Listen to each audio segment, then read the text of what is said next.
Hi everyone. Is the sound on? Can I get a feedback on the chat whether you can hear me and see me?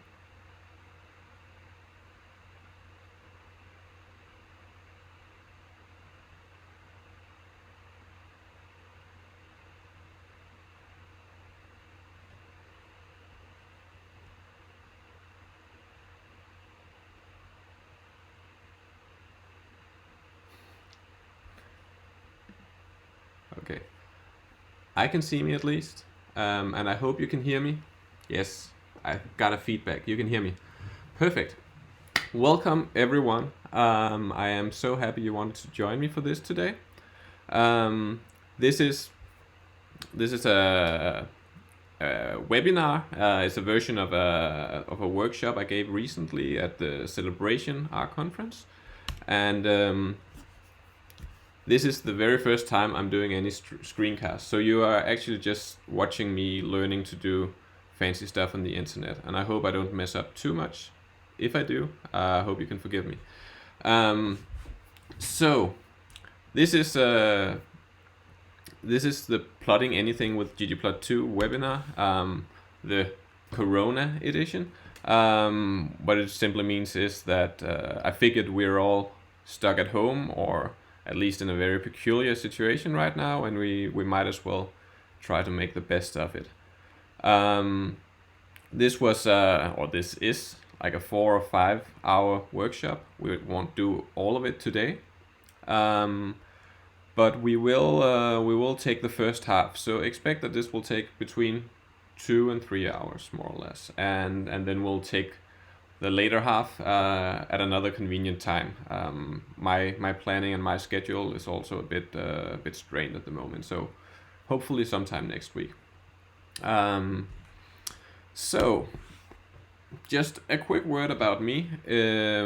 My name is Thomas. I'm a software engineer at RStudio, where I work mainly with the graphic stack in R. I'm currently I'm not the official maintainer of ggplot2, but I am one of the main maintainers of ggplot2. We're a small team. But I also work on other graphics related stuff and try to improve the benchmarking a lot. I was once a bioinformatician before I dived into the world of pure software engineering.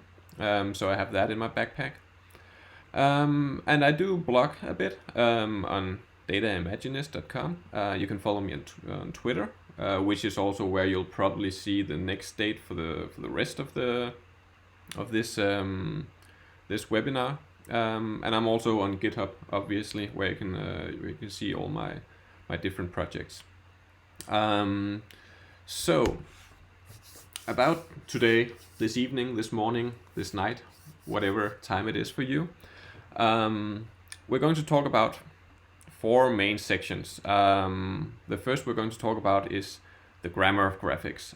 If you've ever wondered why it's called ggplot, it's because it's an implementation of the grammar of graphic GG and then plotting, of course. And the grammar of graphic is a theoretical construct. So the first part will be purely theoretical. If you look forward to getting into the nitty-gritty coding at the beginning, I'm sorry to disappoint you. My feeling is that it's extremely important to understand the theory behind ggplot2 to learn to use it efficiently, which is why I'm starting off in that way. It's not going to be too long and boring, hopefully, and I hope that you come out on the other end actually understanding why we do what we do in ggplot2. But one thing is of course theory, and then after this I'm going to talk about the ggplot2 API, which is like the programmatic reflection of this theory.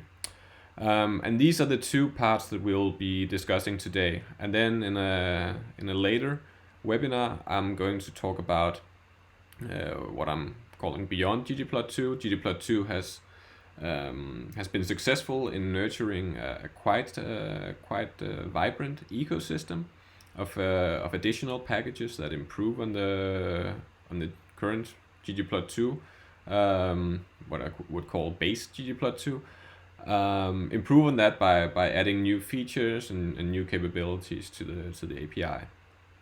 And then in the end, for the last day, I'll talk about this idea of drawing anything. Like how do we draw anything? How do we look at something and deconstruct it and figure out how could we possibly do this with ggplot2?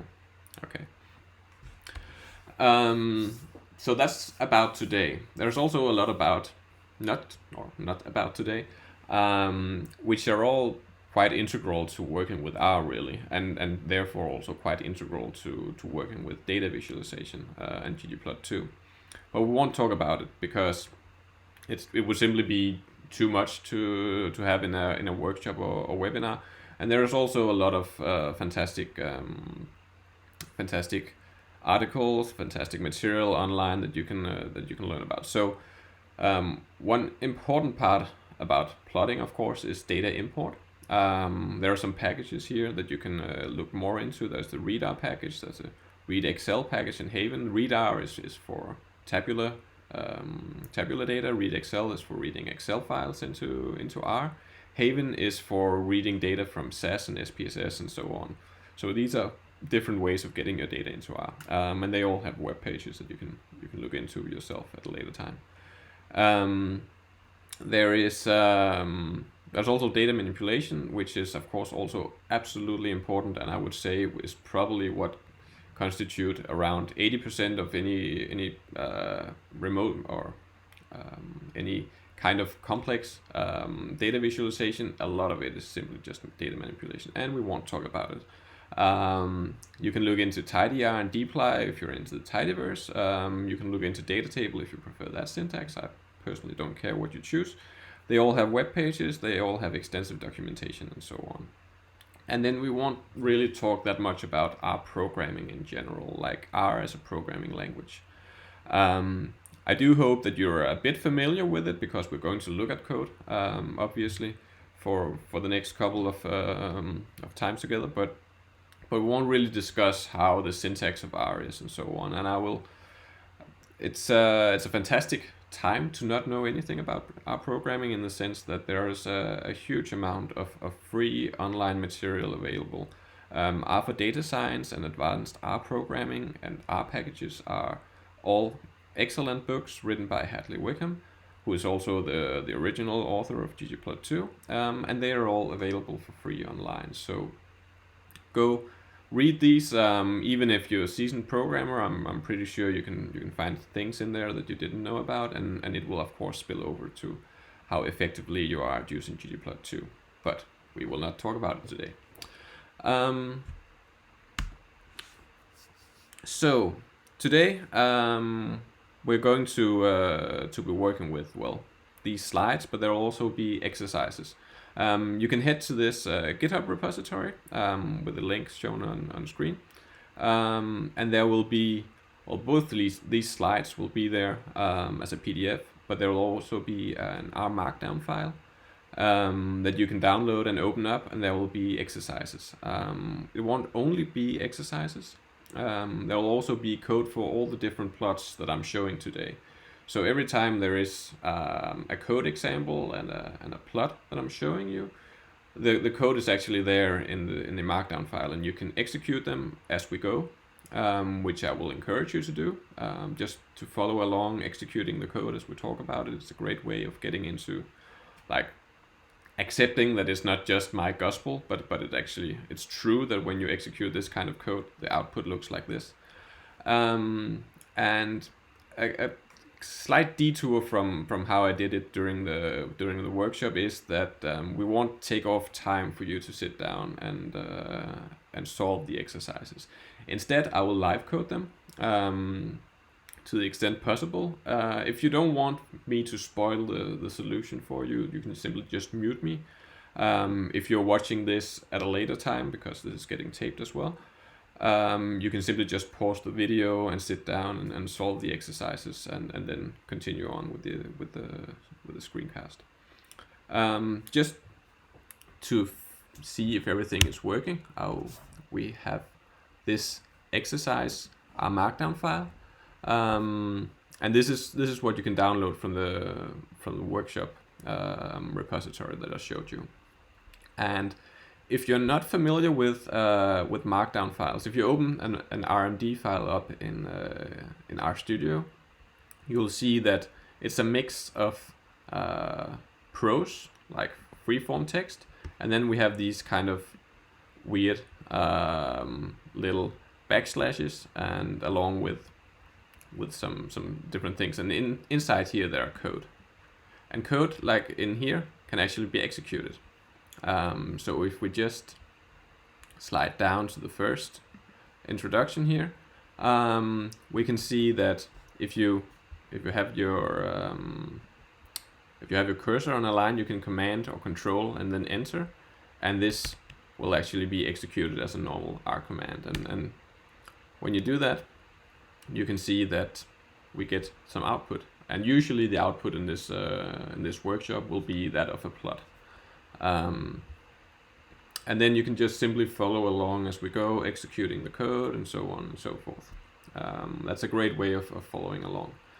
Yeah, and I will just jump back. So someone asked, what's the link to the GitHub? So the link to the GitHub is back on. It is, yeah, share the link here. That was a good idea. I am new to this, so oops. Just give me a second.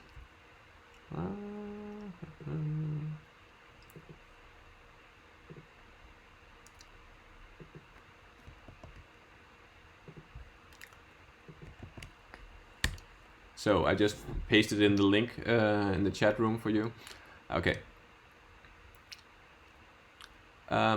So I will try to keep an eye on the chat, but a lot of things is happening, and it's probably better for me to focus on what I'm going to say.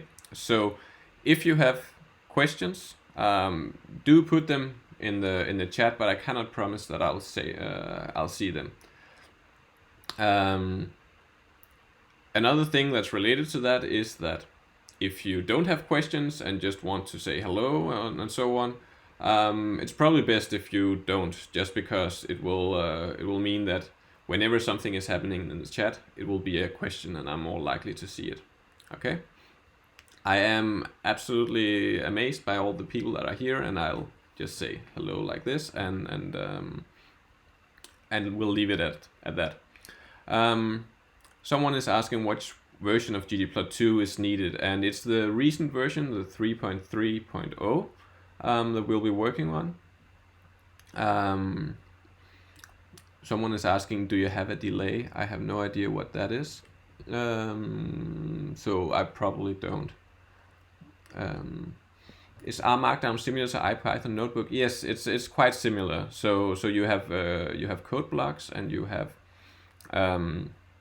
blocks of pure text which is not getting executed, and you can just look at it as a text, as a piece of a text file, but you can also generate PDFs from it and so on and so forth.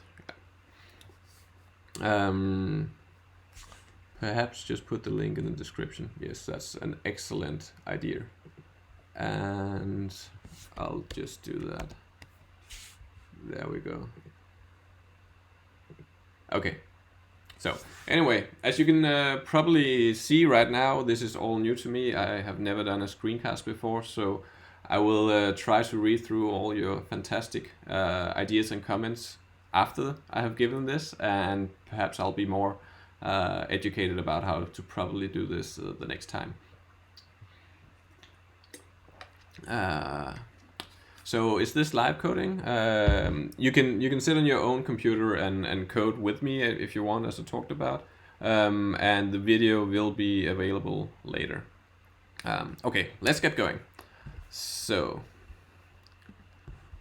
let's see. Okay, so let's dive into part 1, the grammar of graphics.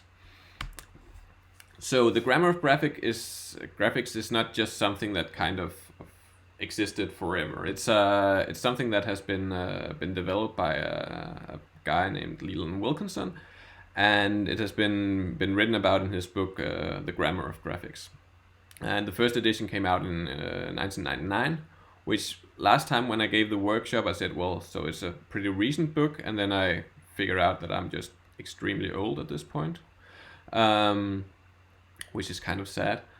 But that's just how it is. So the book is kind of interesting. It's a theoretical deconstruction of data graphics. So it's not really about how to plot things. It's just about what is graphics as such. And it has been quite successful in that regard, in the sense that it has been made the foundation for quite a lot of different graphics applications. ggplot2 is the obvious one, but also the GUI program called Polaris, which later turned into Tableau, and also Vega Lite, and probably others as well.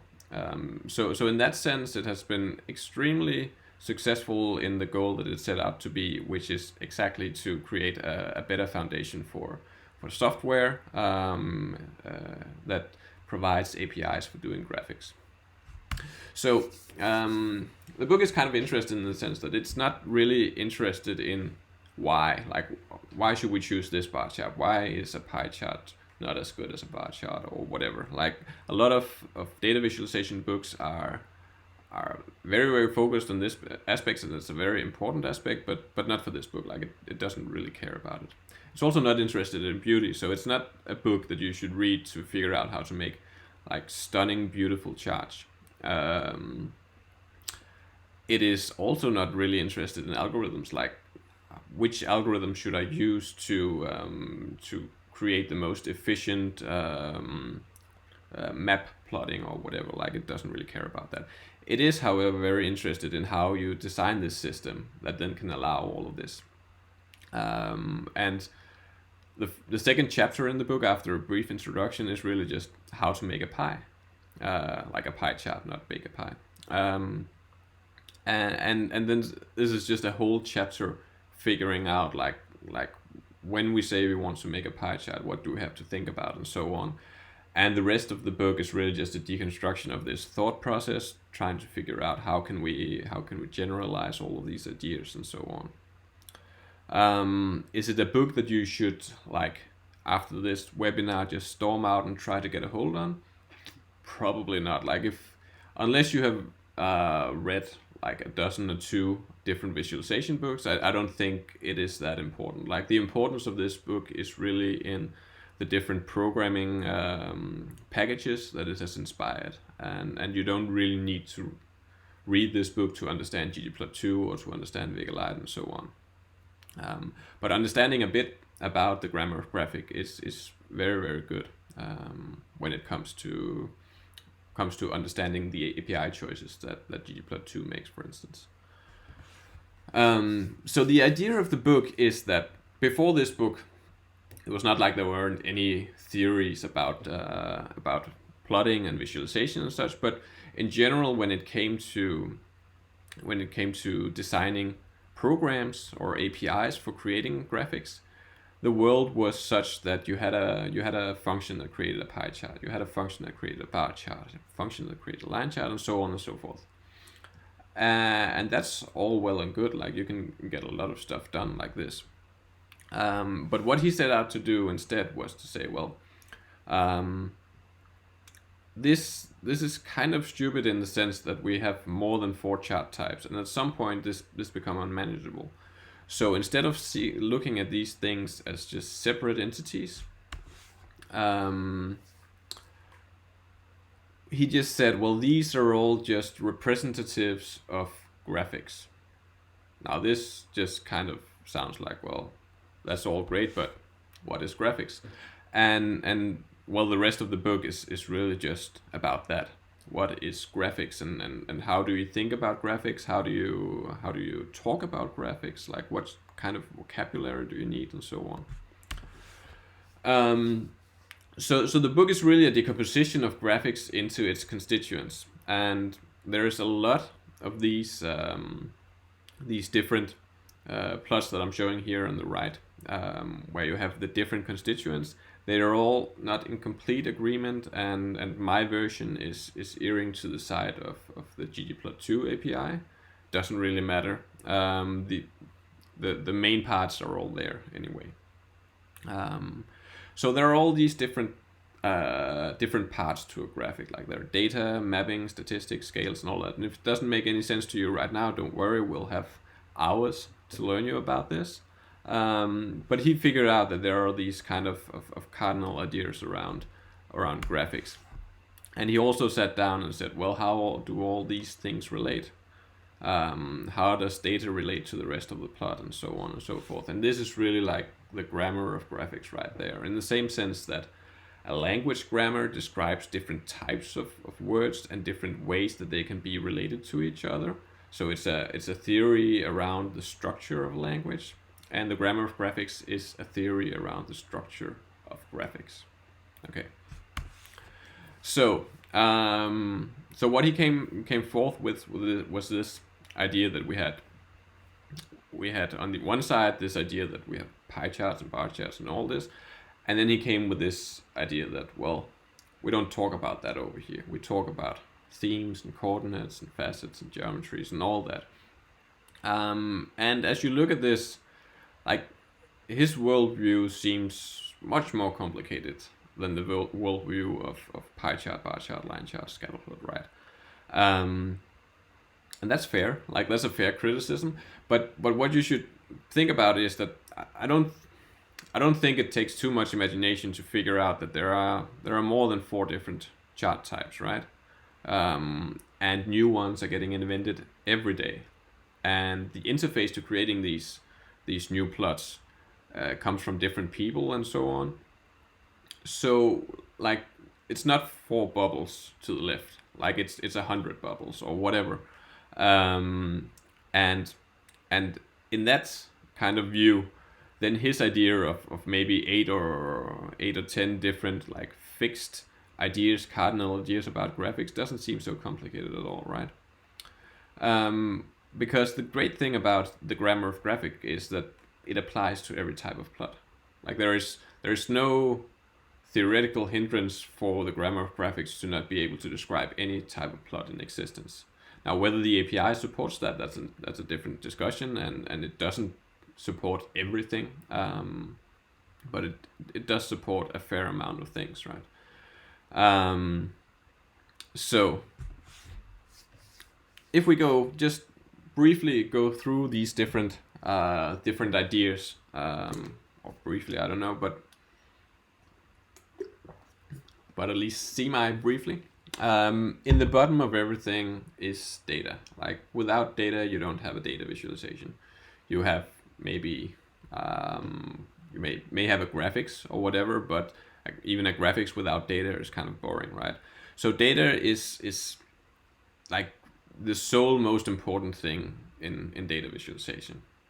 And data is not just data. Like, the representation of data kind of defines what you can do with it. And even though, like, the idea of tidy data was not that, like, it didn't exist at that point, the grammar as he describes it kind of requires a tidy format.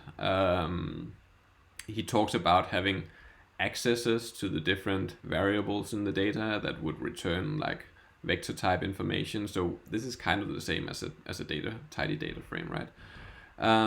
So data is super important. We will not talk more about it, but it is super, super important. The reason why we won't talk too much about it is because, as we started out with, there is simply too much to discuss about getting data into your programming language, manipulating data, and so on. So we will not go into it, but data is kind of a big deal, right? So once you have data, you have to inform the graphics about how does the data fit into all of this, and that's where the mapping come in. And the mapping is simply to say that we have some kind of data set. Let's call it iris, and this iris data set has, like, a column called petal length and petal width and sepal length and sepal width. And of course you don't really have any programming API that knows about the column names of iris, and you don't really have any any you don't really have any programming APIs that expects your data input to be named a certain way. Like that would just be horribly inefficient. So the mapping is what informs the graphics that, well, this column in the data means this, and this column in the data means that. And when I'm talking like that, I'm talking about aesthetic mappings. We'll get into what aesthetics are later on, but really it's linking variables in the data to the graphical properties in the geometry. So for instance, this column represents what should be the x values, the x-axis. This variable represents what should be the color. This variable represents what should be the size, and so on. There's a different kind of mapping in ggplot2 at least, which is the facet mapping. Faceting is a fantastic thing that, as you can see, is just four parts on top of mapping in the stack. And faceting is really about assigning data subsets into different views. And facet mapping is the idea that you're also using variables in your dataset to define this subset mapping. This all seems kind of weird, but it becomes more clear when we begin to look at it in ggplot2. I'm using Keynote for the slides. Yes, it was just because there was someone asking for it. So after the mapping, after we kind of have informed the data visualization where it should grab all the values from the data in, we have something called statistics, and this is something we will delve into a bit more later on, because I think statistics is some of the something that trips people up a lot in ggplot2. But in general, the idea of statistics is that even though we may have a fantastic representation of the data in a tidy format and all that, the data as we pass in may not represent the values that we want to display. For instance, if we have a bar chart, the bars will usually represent counts. And sure, you can pass in some data that already has the counts pre-calculated, but you can just as well pass in some data that just have a row for each observation, and you want to let the visualization software map it automatically. And the statistics is exactly that we apply some sort of calculations to the data to transform it into some new values, and these values are then whatever is going to be plotted. So bar charts are one thing. If we have a box plot, for instance, like this is these have like 5 different values that represents the distribution of some data, and you really don't want to calculate that before you begin plotting. So you need the statistics to do that for you before we can get into actually drawing the thing, right? And for a lot of plot types, this is kind of implicit. Like you don't think about the statistics, which is also why it kind of trips up a lot of people. And they can often be done prior to plotting, but usually it doesn't. So when you do a box plot, you don't really think about that it has to calculate these values. It just kind of knows where to put the different lines and boxes and so on, right? Well, the statistics is doing all that. Next up is scales, and most often when you have some data, the data does not directly represent like the graphical properties. It's very seldom that you have a variable in your data set that is that has the name square and triangle and circle in it, but sometimes you want to display the points with different shapes. So you have to figure out, like, I don't have this column in my data set, but I want like this column that represents some different values. It could be gender, or it could be whatever, and I want that to be represented by shape, for instance. So we have to apply a scale to it that maps between like our data input and into something that is a graphic representable property.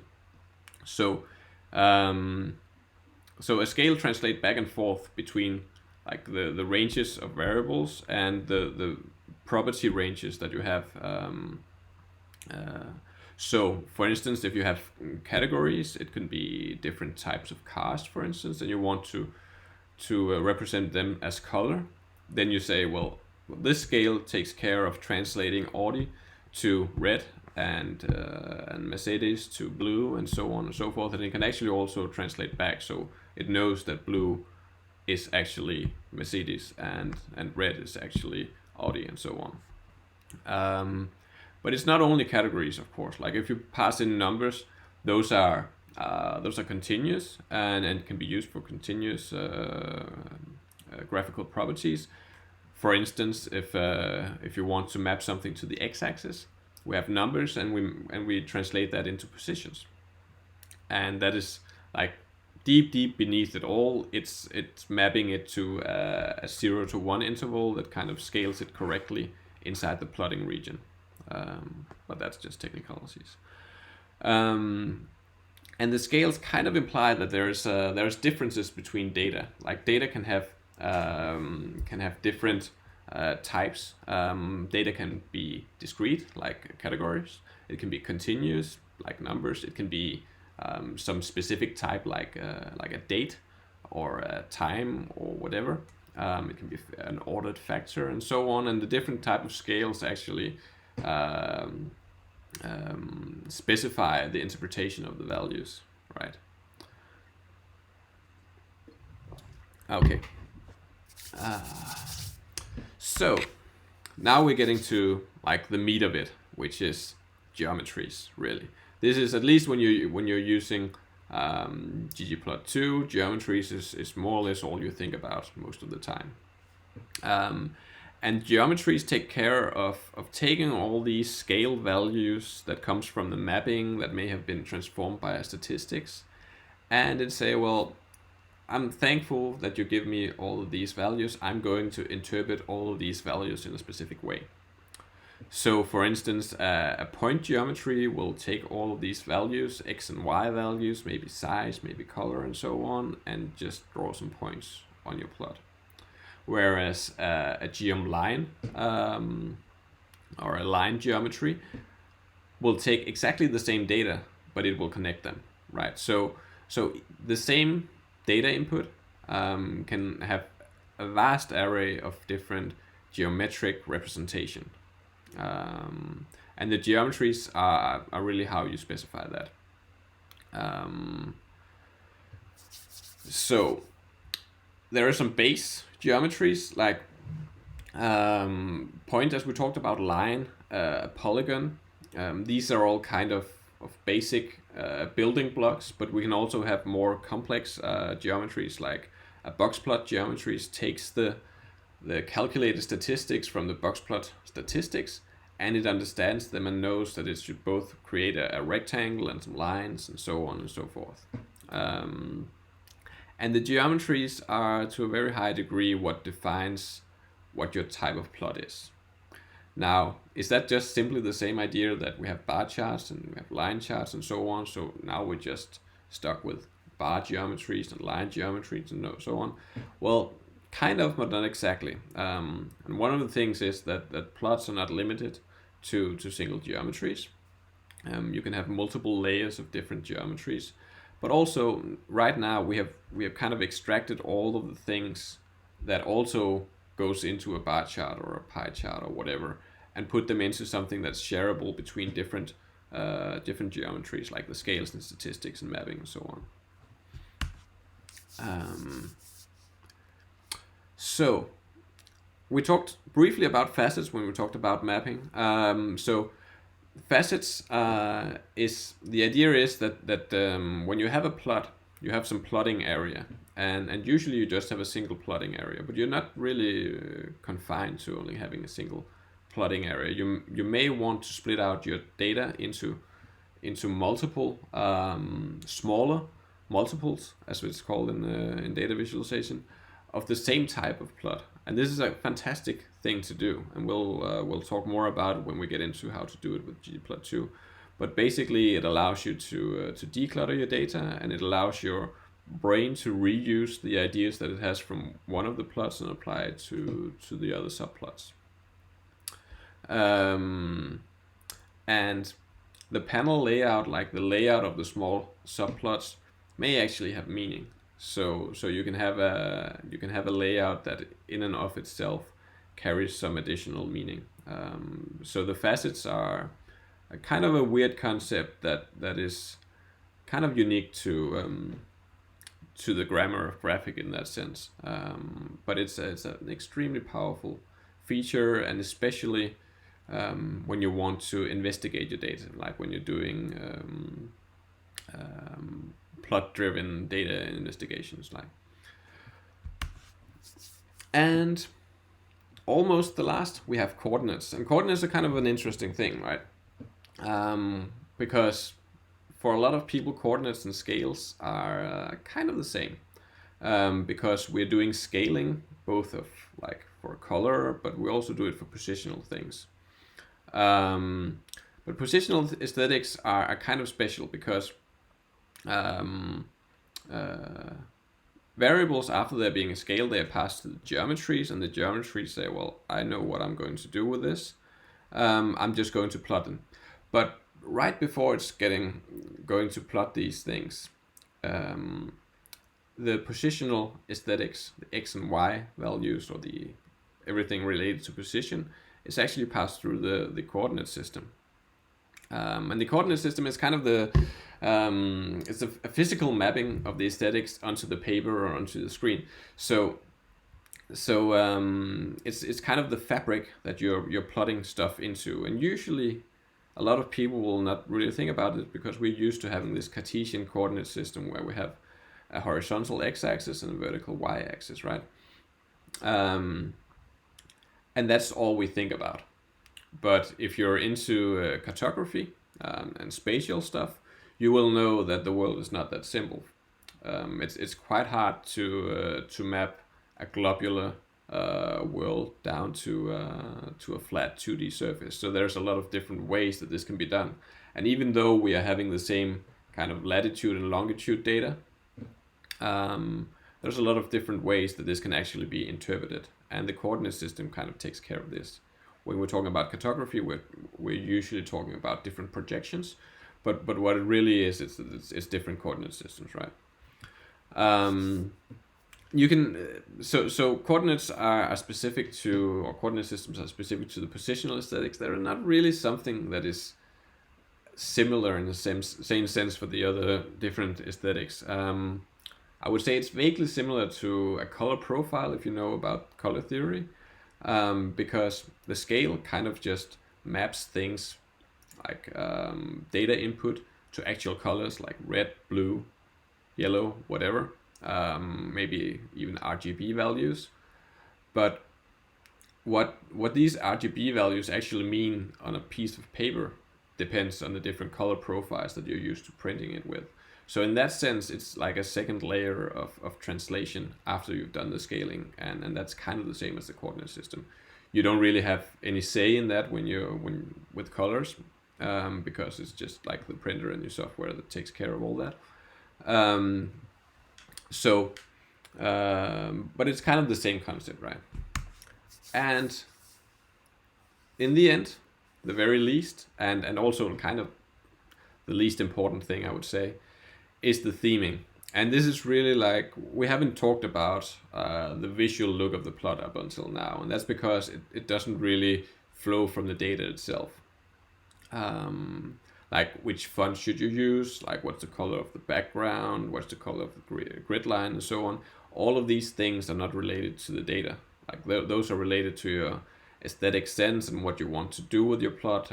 Maybe you are going to publish it in some venue that has its own style guide, and you have to adhere to that and all that. All of these things are things that doesn't really matter in terms of interpreting the plot. It's just visual flourish. Now that doesn't mean that it's not important, of course. Aesthetically pleasing plots are absolutely much more easy to read and likable than ugly plots. So you should invest some time in it. But on the other hand, it's not something that is important in the sense of how do we learn to plot stuff with ggplot2 or with any other plotting system. I can see right now that I don't really have time to look at the chat window, so I am sorry if there's been an extreme amount of questions and I haven't seen them. I'm guessing that's just how it's going to be right now. Okay, so we have gone through the grammar of graphics in a quite healthy pace, and you may sit back and think, well, I just wanted to make a pie chart, and all of this is just like, oh my god, this is so boring and theoretical and so on. Let me just make a pie chart, we'll get to that, and we'll get to getting to it now. Well, not the pie chart part actually. We'll get to that in the end of the second part of this this webinar. But at least other chart types. So we have arrived at ggplot2 now. I hope you're still awake. I hope you haven't left me talking to myself.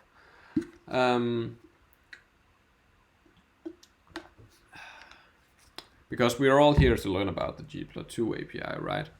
And what ggplot2 is what it's all about. And what we have to think about is that the grammar of graphics is really just a theoretical design system, and ggplot2 is an implementation. And that's quite important because Hadley's ideas about the grammar of graphics is not completely equivalent to Leland Wilkinson's ideas of a grammar of graphics.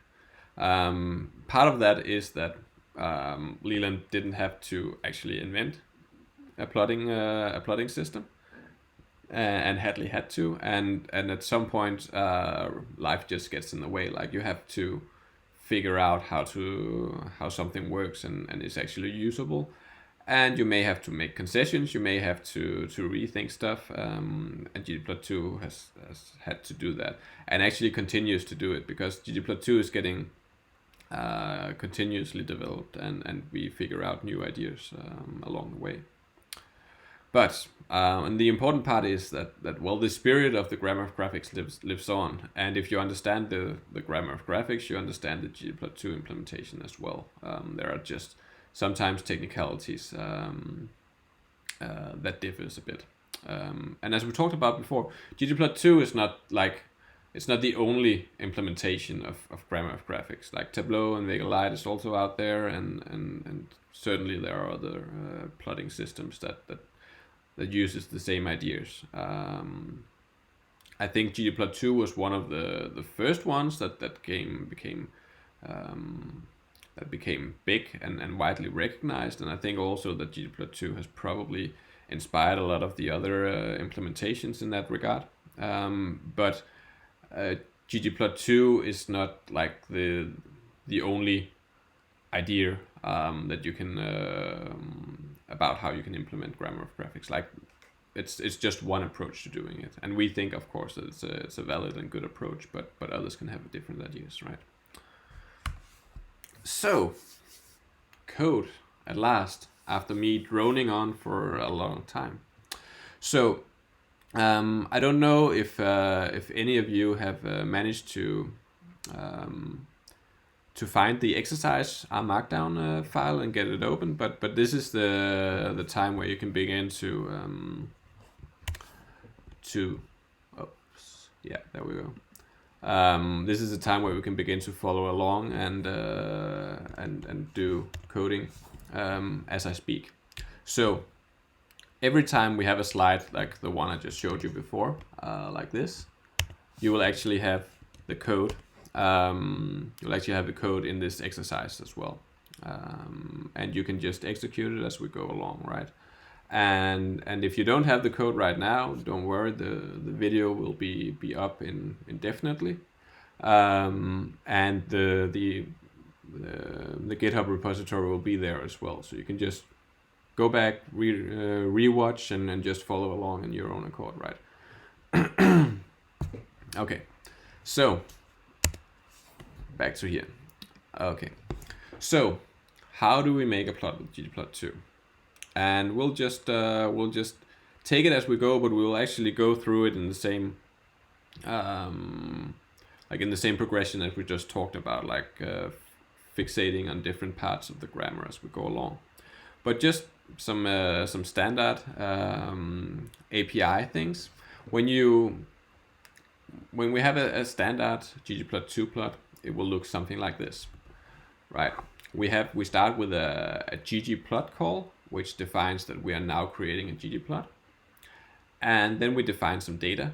The faithful data is something that's built into R, and it's measurements of the length of eruption and the time between eruptions of the Old Faithful geyser in Yellowstone.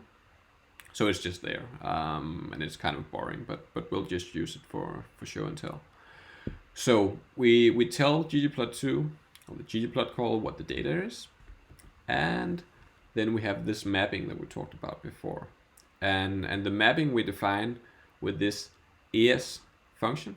ES is short for aesthetics, so everything inside the ES call will be mappings where we tell the plot, well, take this column from faithful and use it for X, take this column from faithful and use it for Y, and so on.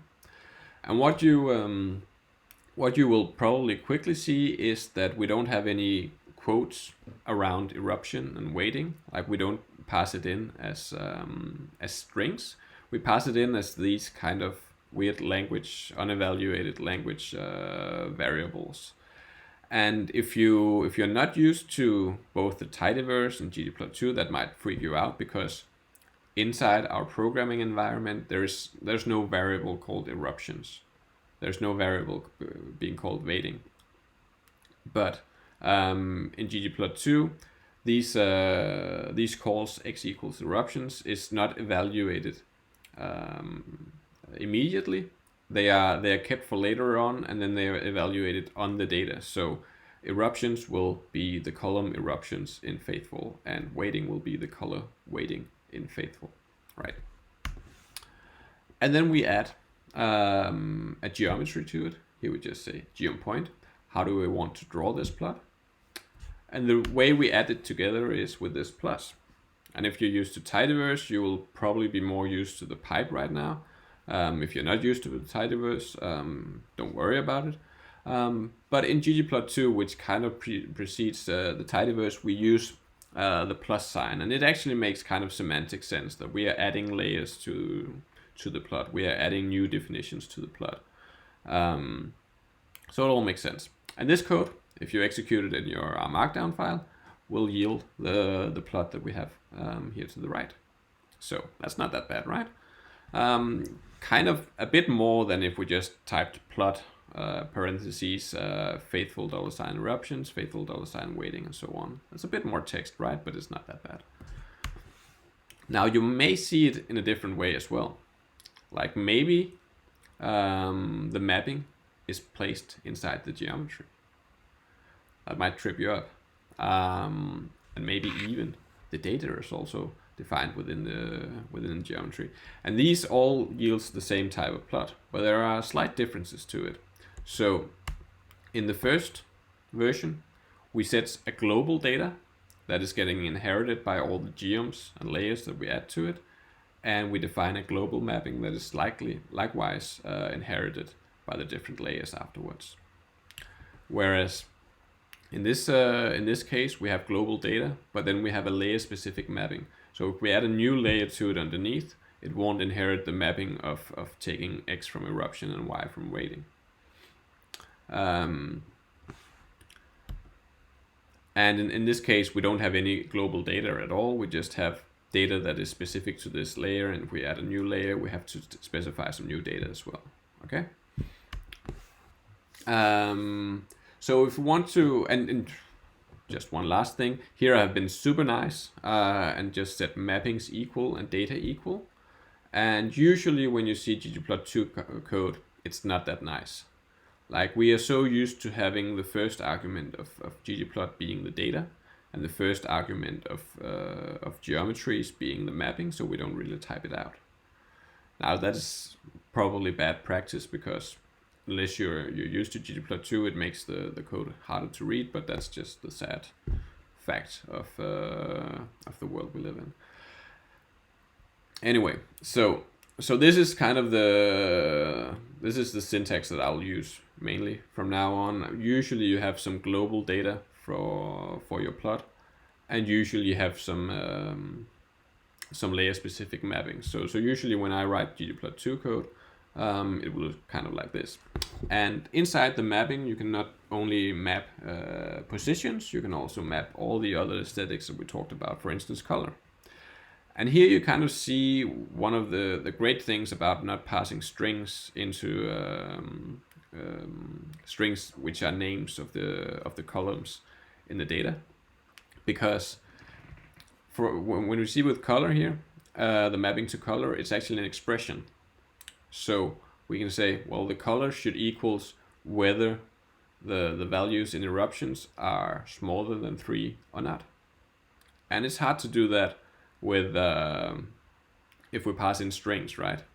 Because there's no column in your data that means there's no column in the data that is named eruptions smaller than 3.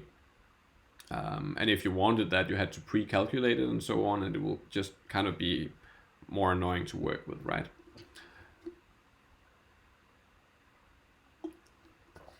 So we can map colors and we can map everything inside this aesthetic call. And when we do that, we see that we get some extra nice things, right? We get a guide or a legend to the right of the plot, which takes the name from our mapping. It says eruption smaller than 3, and then it says, well, if it's red, it's false. If it's bluish, it's true, right? It doesn't really surprise us. But it gives us all these things for free, which is super nice, because creating legends and so on should be as absolutely easy as possible, because legends, guides, axes are instrumental to actually understanding the plot. Like if there weren't any legend here, you would have no clue what the color meant. Well, maybe you could deduce it in this simple example. But generally, when you do some sort of mapping from data to aesthetics, you have to give the user some way of mapping it back in their head. Like, how can I interpret this graphical properties? Okay. Now you can do something else with color, which is that instead of mapping it, you can set it. And here we're setting it to steel blue, which is just a color. And what we see is that we have it outside of our aesthetic call. And steel blue is now a string giving a color name. And what we see now is that there is no legend because there is no mapping. There is just all the points have a specific color. And when we do that, we kind of say, well, I want the colors to be blue, not because the data dictates it, but just kind of like them blue. It fits well within the theme of my plot or whatever. Let them just be blue, right? So there's no legend because it doesn't mean anything. They could just as well be black. It's an aesthetic choice. Okay, and this actually gets into maybe one of the biggest confusions that I have seen on the internet when people get started with ggplot2. And let's just, for losing my virginity for live coding on the internet, let's just get down to this example like here. Okay, so this is the plot that we saw before, right? Now what happens if we take this statement, and put it inside aesthetics? You might be surprised. Maybe you've seen this before, but you might be surprised. Like, this is a stupid plot, right? We just said that the colors should be steel blue and they're red. And also we have this like weird nonsensical legend over here. Like, what is all this about? And well, it's kind of your own fault. You're using it wrong, right? But there's actually sense to it. So the thing that's happening is that we are doing mapping because we're doing it inside ES here, right? So this is a mapping, and we are mapping the expression steel blue to color. So we are saying that color should be taken from the variable not the variable steel blue, but just like a fixed value called steel blue. And steel blue will then be expanded to, like, it will be recycled, so every row in our data set will get the same steel blue variable or value. And that variable will then be passed into the scale, and it will say, well, we have something called steel blue, let's map that to red, and it will color everything red, and it will give you a nice legend telling you that, well, if it's red, it's because it has the value steel blue. So this is something that trips people up a lot. And the thing that you should simply just remember is that if you want to take something from the data, you put it inside ES. If you want to simply just set a thing, like I want to define that the size of the points be equal to 2 centimeters or whatever, you set it and you put it outside of aesthetic. So if you just learn this during this webinar, I think I've kind of succeeded and improved the world a bit. And everything is back to as it should be. Okay, let's get back to the slides. So setting colors as opposed to mapping colors. Now, points are not the only geometry, as we talked about. There's a lot of different geometries. And not all geometries have the same mapping requirements. So, for instance, you cannot really have a point geometry without both mapping X and Y, because we need both of these positional aesthetics to figure out where to put the points. But for instance, if we have a geom-histogram, we only need a single X mapping, and that's because that geom-histogram will calculate the Y by itself, simply by saying, well, I have this continuous variable called eruption, and I'll cut it up in bins, and I'll just simply count how many things that are inside those bins. And if you just think ahead a bit, then yes, this is a statistics that's doing all that. So mapping requirements differ, obviously, and you have to look into the different help. You have to look into the different help documentations for that. Let's just hop over here and look at some help. Okay, so for instance, geom-histogram. So if you're not familiar with our syntax, we just have this question sign in front of it, and then just the name of the function, and we get the help entry over here. And if you're wondering what kind of different aesthetics a specific geometry can understand, we can just scroll way down, way down, way down. This is probably why a lot of people miss it.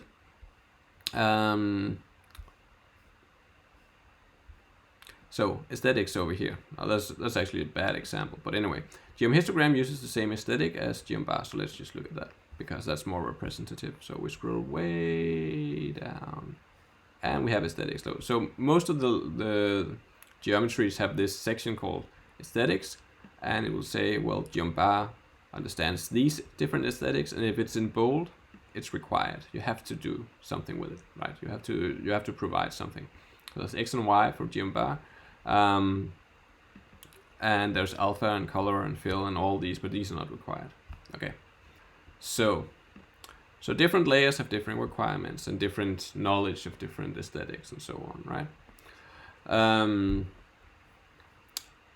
Yep. Let's just reset that to this and jump back to the slides. Okay. And as we briefly touched upon before, your plot is not confined to a single geometry or a single layer. For instance, here we have two layers. We have a density, a 2D density layer that's shown as contours, and then we have a point layer. And here is where the plus sign loses its mathematical meaning, because the order of arguments within the plus sign matters. Like the first layer that you add will be below the second layer that you add. So if you look at this plot over here, we can see, or maybe it's a bit hard to see, but the point is actually on top of the blue lines. So the order of the addition of layers defines the order of the layers in your plot. Okay. Now that was not so hard, right? Like we talked about all these different things. And then in the end, all we needed was to have some data, define some mapping, and define some geometries. So even though that we have all these different theoretical constructs, we don't need to apply them to each and every plot that we make. And the reason for that is that, well, everything else has some quite sensible defaults. Not always beautiful defaults, but they are sensible in the sense that they are understandable and so on. So, of course, we have all the other things, and we can use that to further control how we draw things and how the end result ends up looking. And we'll go through them now, right? So, let's focus on statistics. And if you are confused about statistics, you're not the only one. A month or two ago, I did a question on Twitter. Foolishly, I asked Twitter if they were a seasoned ggplot2 user, what were the most confusing part of it? And one of them was sizing, like how do I ensure that text is the right size when I export it? And the other thing was, what is statistics? Like, I've never learned it. And I think one of the reasons why it's so confusing is that statistics and geometries are kind of linked together. And those two together kind of defines a layer. And every geom has a default statistics, or a stat, as it's called in ggplot2. A lot of times it's stat identity, which means just don't do anything, just pass it on. But for instance, geom boxplot has stat boxplot, and they're kind of linked together. So usually you don't really think about the statistics because the community has kind of coalesced around adding geoms to when defining layers instead of adding stats. So when you look at code, you have all these geometries, and then sometimes there's a statistics or a stat call cropping up, and what the hell is that? But basically, as we talked about, the statistics are really just there to ensure that you don't have to pre-calculate all the values that you want to plot. And sometimes they're required. Like sometimes you have to apply some sort of statistics because you will never pass in pre-calculated data for a box plot, for instance. But other times then you can actually like make a choice and say, well, I have pre-calculated data, so I don't want to apply the statistics, so I override the default statistics. Don't worry, we'll get into it. I lost track of myself. I forgot the exercises. Let's just ignore what I talked about in statistics and just quickly jump over to some exercises, because that's what it's all about, right? You want to see me live code and you want to see me screw up everything, because like I wrote these exercises months ago, so I've long since forgotten what I actually had in mind when I wrote them. So I will potentially mess up, and that's good, because that means that we can all learn from it, right? So one of the exercises: modify the code below to make the points larger squares and slightly transparent. And then we'd see geom point for more information about the point layer. This was what we just did with geom histogram and geom bar. So we already have a plot here, and it's as we've seen before, and it asks us to make the points large squares and slightly transparent. Now, since all of them should just be squares and all of them should just be transparent, we're not grabbing anything from the data, which means that we are setting aesthetics rather than mapping it. So what we can do is that we can say, well, the shape aesthetic, which defines the shape of the points, we will set that to square. Let's see if that works. Oh, and behold, it is now square. Now, what would have happened if we did this? Oh.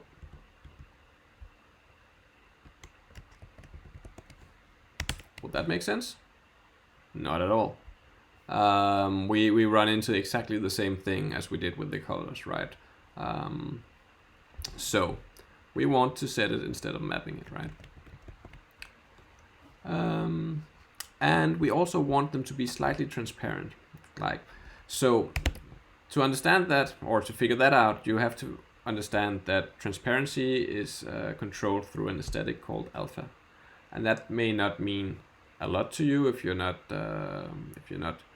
well versed in color encoding and so on. But alpha is simply like a name that we often use for transparency, and alpha can vary between 0 and 1. 1 being completely opaque, and 0 being fully transparent, meaning invisible. And we should make it slightly transparent. So let's say we do alpha equals 0.3, and there we go. We have achieved transparency in our squares, right? Then we have another plot down here, which is a histogram, as we saw before.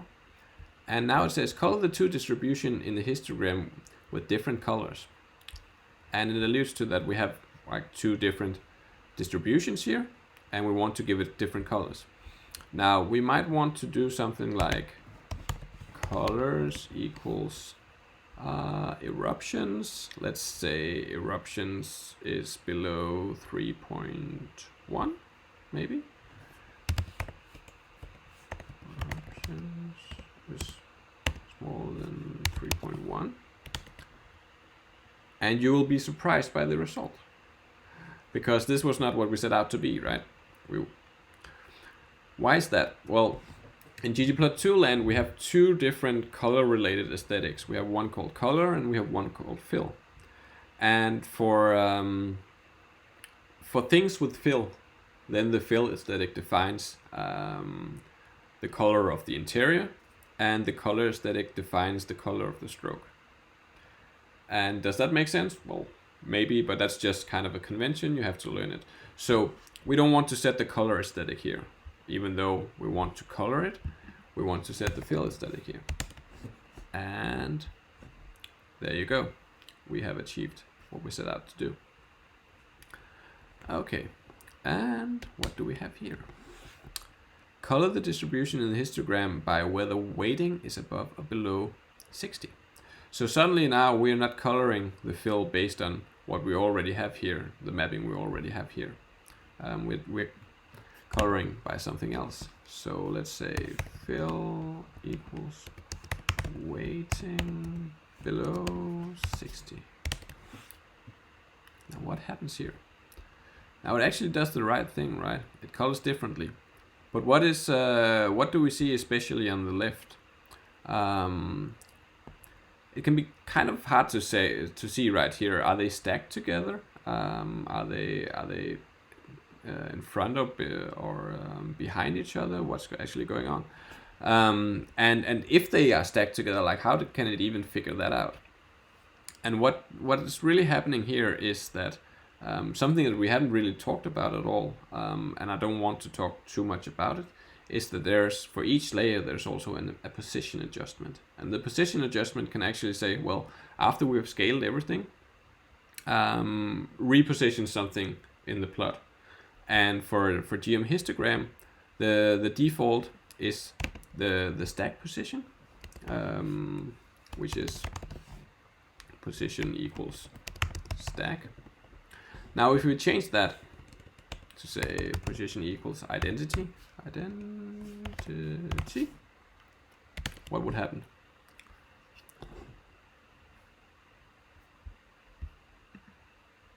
Oh, there was I was for a minute surprised. Okay, let's see. Well, we get a different plot, right? What's happening? suddenly we can't see the rest anymore. And the reason for that is actually that they are behind. And how we can see that is that we can, oh, I can see that you cannot see what I'm typing. If we make the bars a bit transparent,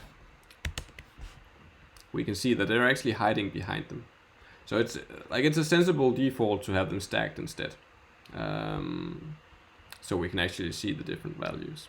But there's no magic going on. It's just figuring out that, well, we have two different bars at the same value because they have two different fills.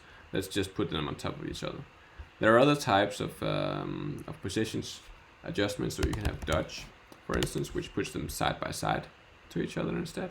That might be better. At least it's clear that they're not behind each other. There's a kind of there can be some confusion when it comes to stacked bar charts, because are they behind each other or are they stacked? We can't really see that.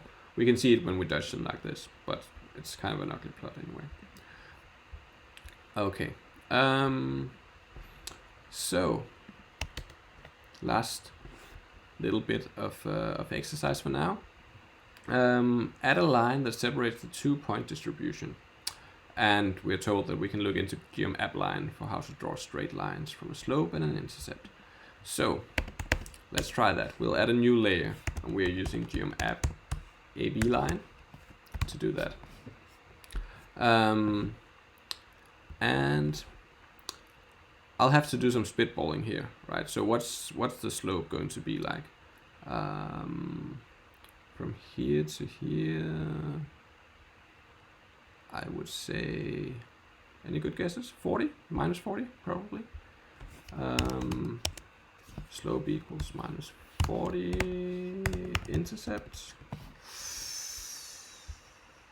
Pretty high. 150 maybe? Let's see.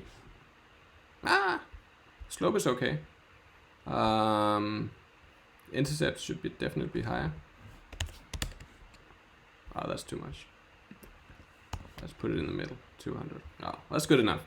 Anyway, so as we can see, we can gradually build up our plot by simply saying, well, we have this point layer, and I actually want to add a line to it. Well, we'll just add a new layer to it, and that's just that. And we can just gradually build up our plots with layers and layers and layers and layers. Well, maybe not that many layers, but a fair amount of layers at least. Okay. All the exercises done for now. We'll get back here. Okay. Sorry about messing up the progression of the slides. Anyway, back to statistics. As we talked about, they are hard to understand, and mainly hard to understand because usually people don't look at them. They are kind of set default for geometries, and people are usually thinking in geometries. It's most often easier to think about, well, I want to add some bars to my plots rather than I want to calculate some counts to my plot and then visualize them with bars. So for most people, the geometries come first and the statistics is kind of an afterthought, especially because a lot of the times they have a sensible default, right? So every time they actually do crop up, people get kind of confused because they're not used to seeing them. So if you ever felt confused about statistics, don't feel bad. Everyone has that. Okay. So, if we just have this plot, ggplot_mpg, we have a new data set now, which is just different different car types from different years and so on. And we're going to make a bar plot where we count them by class. We can see it just happens automatically. So the MPG dataset, if we look at it, it just has a row for each car. And if we say geom_bar and maps X to class, it will figure out that, well, there are so many rows that has the same X, and let's just count them up and then use that to Y for mapping the Y. And that's because geom_bar uses stat count by default. Now, sometimes we have pre-computed data, especially if we have like humongous data, like if we're talking about billions and billions of rows, for instance, well, it's not really feasible to have all of that in your computer just for the sake of plotting a bar plot, right? So oftentimes you'll simply ask your database, give me a count of this, and get a much smaller data set back, right? But now suddenly you don't have the data that is in the format that is expected for GeoMBar. So what can you do? Well, you can say, well, I don't want this count statistics. Instead, I already have my calculated count. So don't do anything. Don't do anything, so just use this identity stat, which is just passing the data along. But now suddenly, if you look at the code before, we only had to map X to class. Suddenly now we have to map Y as well to the count that we already have in our data, right? So if you have pre-computed data that conforms to the requirement of the geometry, you can just set the stat to identity and just pass that data along. Now usually you actually don't need to do this.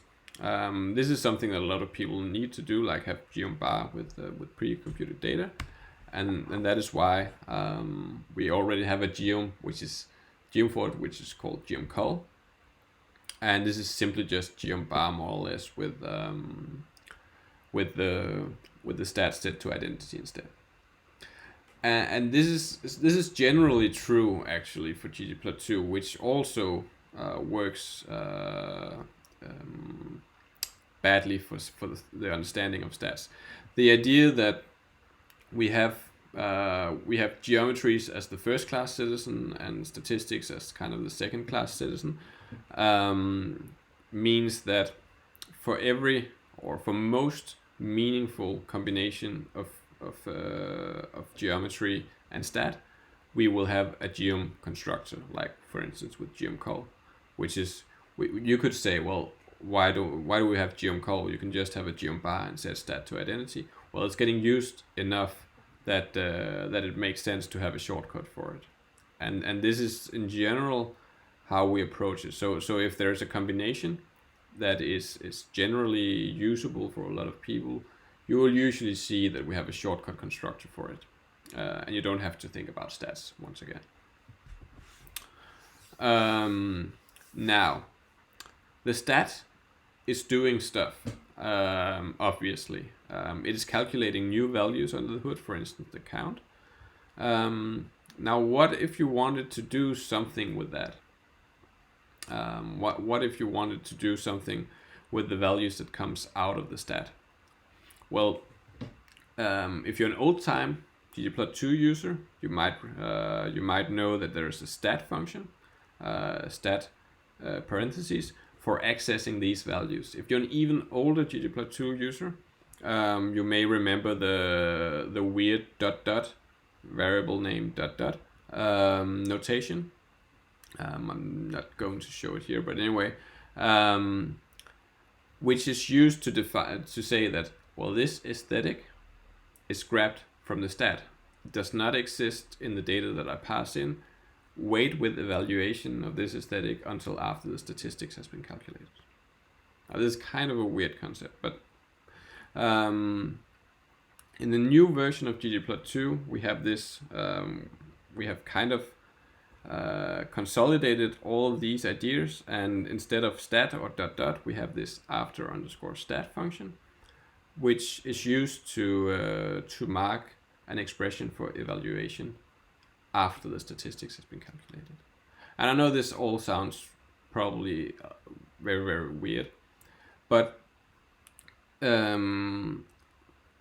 an example, if you have geombar and it has it calculates count, and instead of count you actually want to have percentage of the whole. Now you can't really access count outside of your data, because it's only getting calculated when plotting, right?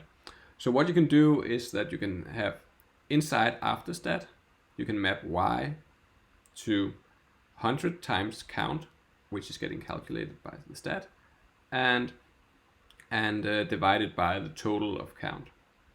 And then we get the percent-wise values for each bar instead, right? Bit weird, and it's okay to not grasp it completely. But it's kind of a good thing to gradually begin to learn and get comfortable with, especially because many stats provide a lot of different calculated values. So stat count, for instance, also have proportion, which is if you have multiple groups within the same x position, then the proportion will give you the proportion of each group within that, and so on. And you can access these with the after stat function. So for instance, here we have geom density, which draws a density curve for MPG, and for the highway yield, that means how many gallons of fuel does it take to move the car. And the default is to give density at any given point. But a lot of other things have been calculated for us. For instance, the stat density also calculate a scale version of the density. And if you want to use that instead of the default, you just simply do it by saying after stat and then just grab the other calculated column, which is called scaled. Now, how do I know which kind of things that a different statistics is calculating? How do I know what can get accessed anyway? Well, I think ggplot2 is pretty reasonable documented, and if we just jump down here and say ask R about it. Oh, there we go. So if we look at the documentation for geom density and stat density, as we see here, and scroll way down, just as before, we see we get to the aesthetic part up here, and we get to below that we have something called computed variables, and this is the output of the stat. So it defines here we have one computed output is density, which is the density estimate. Then we also have count, and it defines how count is actually calculated. We have scaled, we have n density, so on. And every stat will have this if they are calculating new stuff. And so you can again go into the help entries and figure out this stuff. Okay.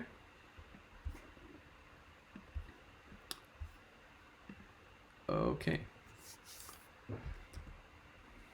So that was that. I hope that I have demystified it a bit. I know stats are kind of a weird concept, and I've said that a lot of times now. And it's simply to make sure that you don't feel bad about being a little freaked out about what stats are. And if you don't feel freaked out about it, it's just perfect. But it is a bit weird, but you can simply think about it as a pre-plotting transformation of your data. And that transformation could just as well happen in your own code before you do the plotting, but oftentimes it's just much more convenient that it's getting done as part of the plotting routine, and the stat is responsible for that. And the stat can calculate a lot of different things that you may want to use, and sometimes it's just completely invisible to you, and sometimes you want to take control of it, right? But it's simply just a data transformation pipeline that sits in between your definition of the input data and the geometry that's getting shown. Okay. After stat is defined where? So there's just a question from the chat that I quickly saw. So after stat is new, which means that it is new in 3.3.0. So if you have not upgraded ggplot2, it doesn't exist. If you have upgraded ggplot2, it should exist, and it takes over from the old stat function and from the very old dot function. Now the very old dot function and the slightly less old stat function will continue to function and work. I don't know for how long, but for a long foreseeable future. Like, we don't just yank out functionality from ggplot2 and make all your code break. But afterstat is the new vetted version. The reason why we have added it is because that we have also added something called afterscale, which is a completely new concept. But also because stat is kind of it doesn't really define what it means. So afterstat is more verbose in the sense that it says after the statistics has been calculated, do this, grab it from here. So I think it's a bit more clear in the API what is actually happening, even though you have to type a bit more. But we think that's worth it. Okay. So we're getting to scales. Now, I should remember that now we should probably have some exercises when it comes to scales, and I have messed up something here. There we go. Okay. So there are some exercises for the stats as well that we'll just go through down here. So here we have our favorite bar plot again. And as we talked about, most people use geom underscore whatever to add layers to your plot, but it is actually just as valid to add stats instead. And they will have an attached geom and they will have a default geom. And so it asks me to look at geom bar and figure out which stat it uses as default. We've already talked about that. It's geom count or stat count. And then modify the code to use that stat directly instead. So how would we do that? Well, we'll simply say stat count and no, because I am horribly at spelling, stat count, and we get exactly the same result. Now the reason we get exactly the same result is that the default geom for stat is bar, but we could do something funky and say geom equal point instead. Now what will we get then? Hey, we'll get this slightly useless plot. But anyway, just to show that geoms have default stats, which you can override if it makes sense, but stats have default geoms that you can also override if that makes sense to you. So you're actually in complete control. But usually you don't mess with that unless you know exactly what you want to achieve, because the defaults are pretty sensible. Okay. So the next question: use stat summary to add a red dot at the mean HWY for each group. So let's just look at the plot first. Okay, we have this. It's a jittered plot using geom jitter, and we have the points grouped by the different classes, and then we have highway yield on the y-axis. And it asks us to add a red dot at the mean value for each of these groups. So what we want to do is to use stat summary, which is a stat that allows us to pass in a function that calculates something. So like we're actually in very much complete control. Stat summary, and we'll have the same mapping again. So x is equal class and y is equal this, and then we can see we have some functions that can calculate different things around our data, and we just use fun here and we'll pass in mean. Now what happens if we do that? I actually don't know. Let's see.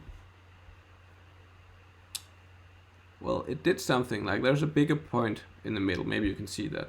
But anyway, removed 7 rows containing missing values, geom segment. Oh, this is weird, right? Geom segment. We didn't talk about geom segment in any part of our code up here.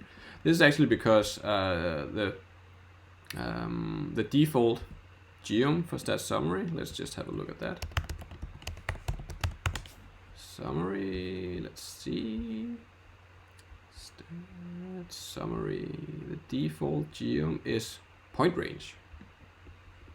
Now, That's a different geom. We haven't talked about that, and we don't really need to talk about that right now.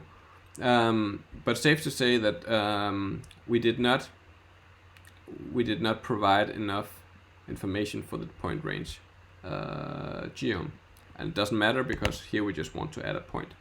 So we say geom equals point, and we also set the color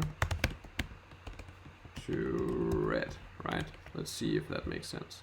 Okay, it's a bit small. Let's make it bigger as well.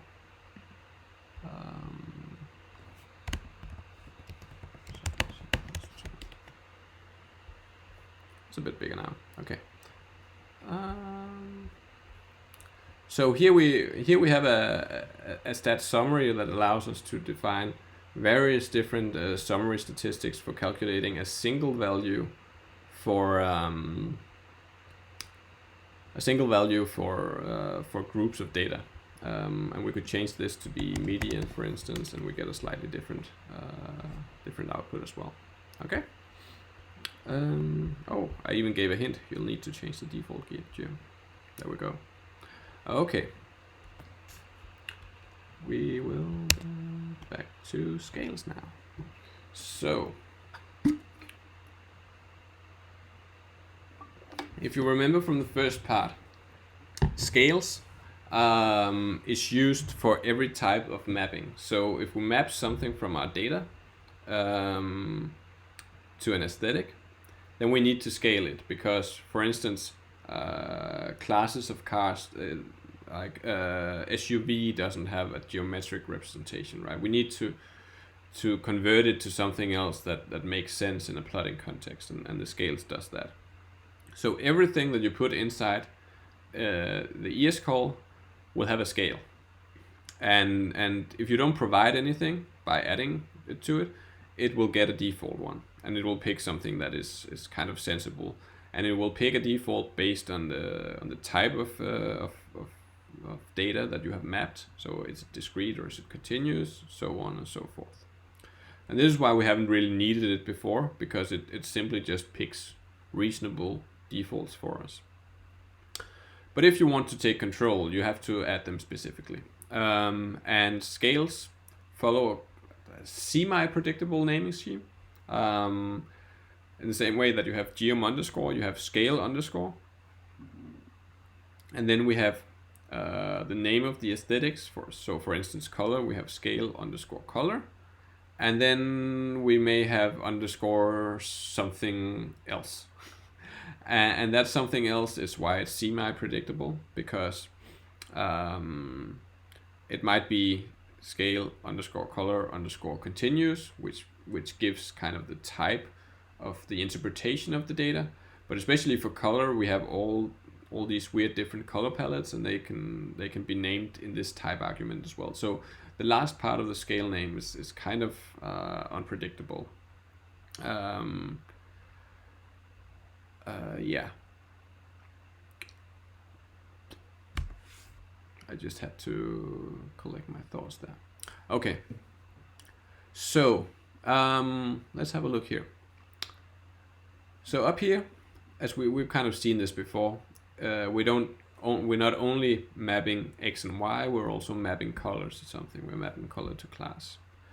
And what ggplot2 does in this instance is that it looks into what type of vector is class, like the result of evaluating class in the context of MPG, which results in the class column in MPG. What type is that? Is it a number? Is it a character vector? Is it a factor vector? Is it a date column? Like, what kind of thing is it? And it looks into the class, and it can see, well, this is I think it's a factor. Factor, not vector, factor. And so it says, well, this is discrete data, so we map a discrete color scale to it, and it just picks the default one, which is this one, and it's not necessarily pretty, but it works. But it's there, and it kind of works, and it creates all by itself. It creates this nice legend for us, so we can understand the color mapping and map back and forth. Now, this is not a great plot. A lot of the plots that I'm showing you are not great. They are meant for illustrating the API more than it's meant to illustrate how to make a great plot. So just take the actual visual appearance with a grain of salt. Now, what if we don't like these colors? What if we want to map two-seater to something other than red because we don't like this tint of red or whatever? Well, we need to add a scale to it and kind of take control and say we don't want to use the default, we want to use this one, right? So after we have defined our layer, we can add this scale color, and then we say brewer. Now, what is brewer? There's a collection of color palettes called Color Brewer, which are quite sensible generally. They're sensible in the sense that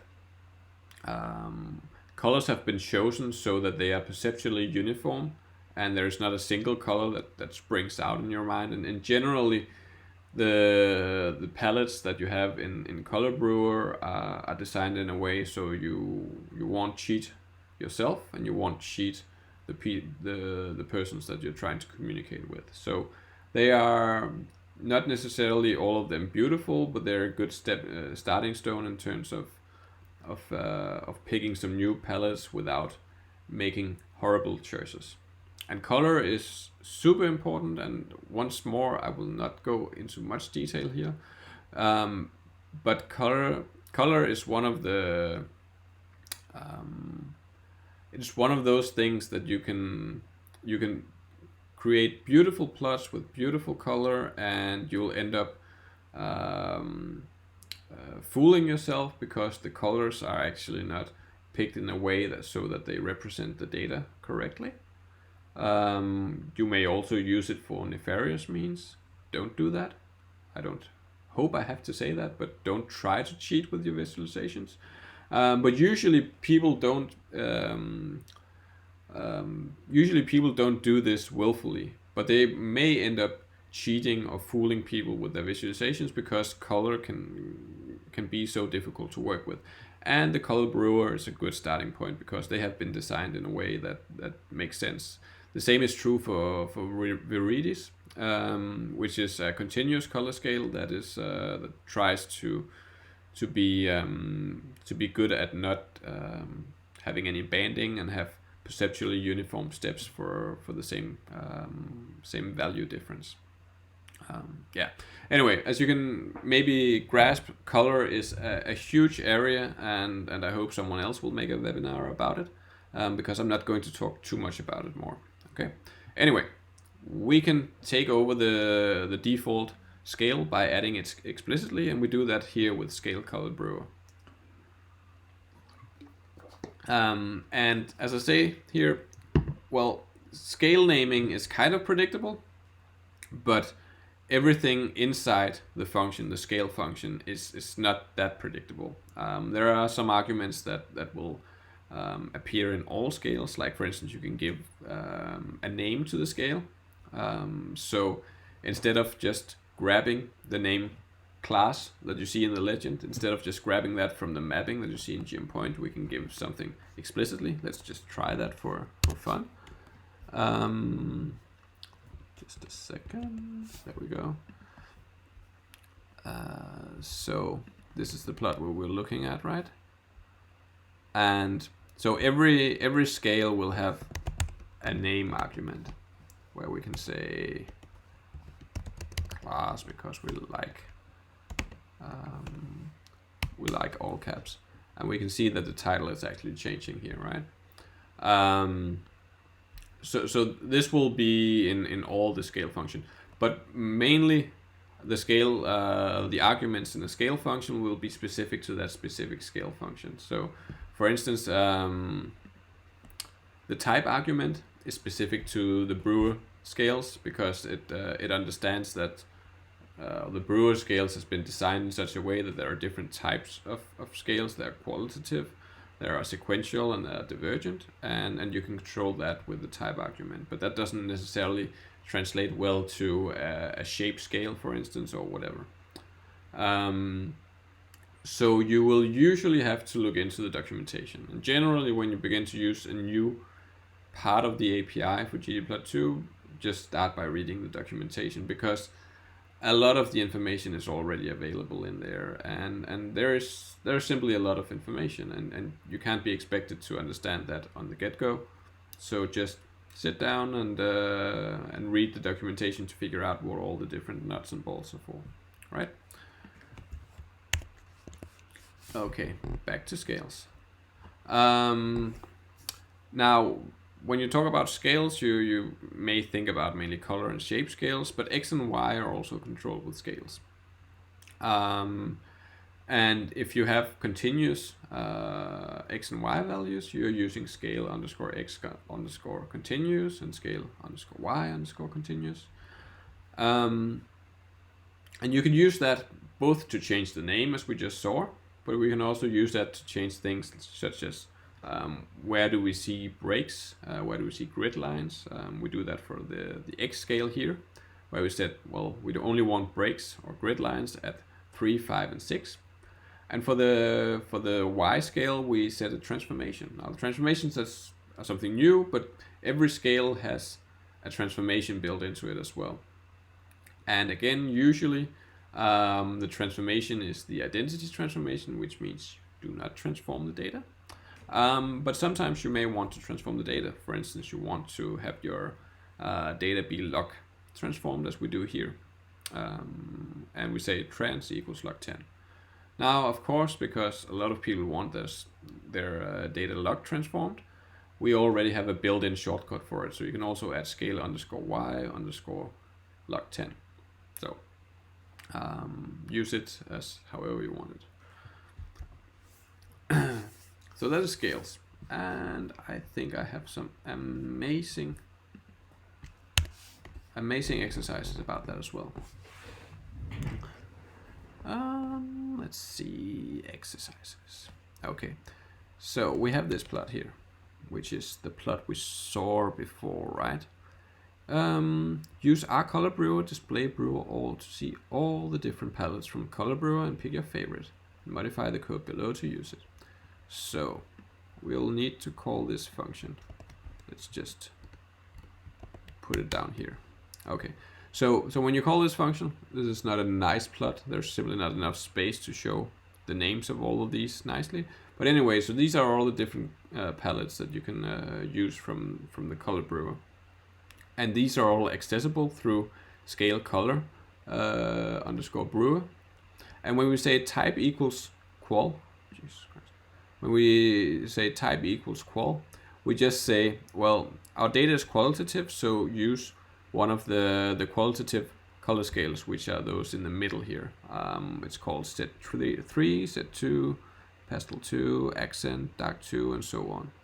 And it will just pick the first one, which is accent. And in the same way, if we said that it was divergent, it would just pick the first one of those. Now, I don't know about you, but I really, really like set 1.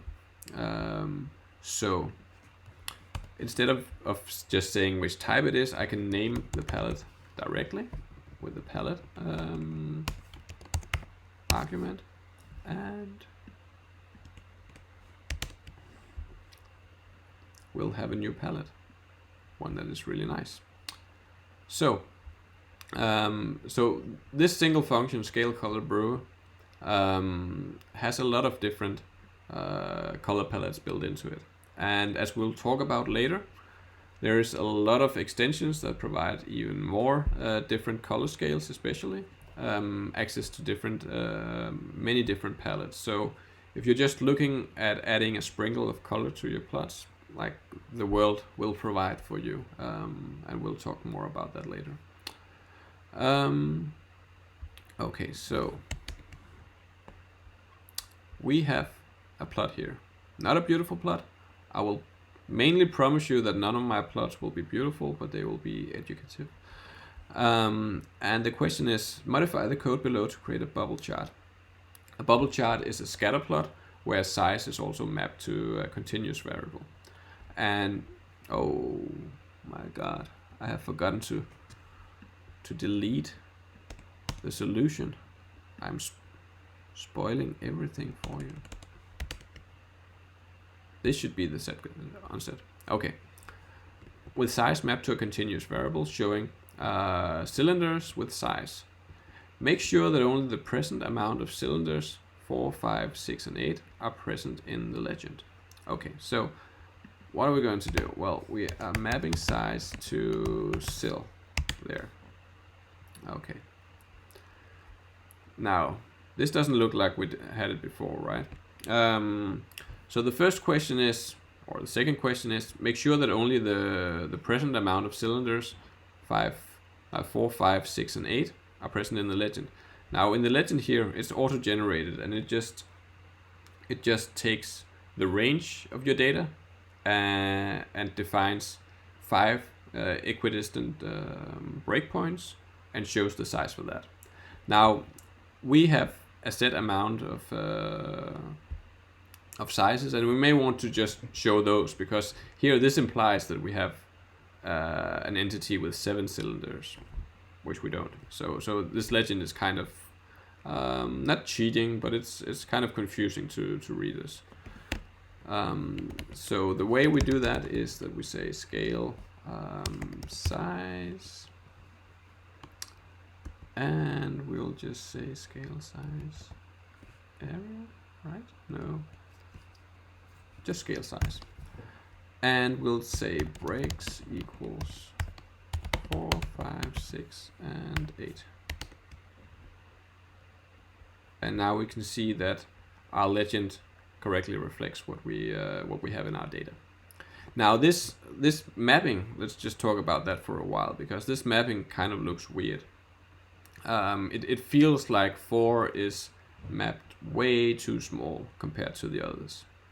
Now mapping size is generally a tricky thing, and when you just close your eyes and think about how you want to do that, then the easiest thing is to map it to the radius of the circle.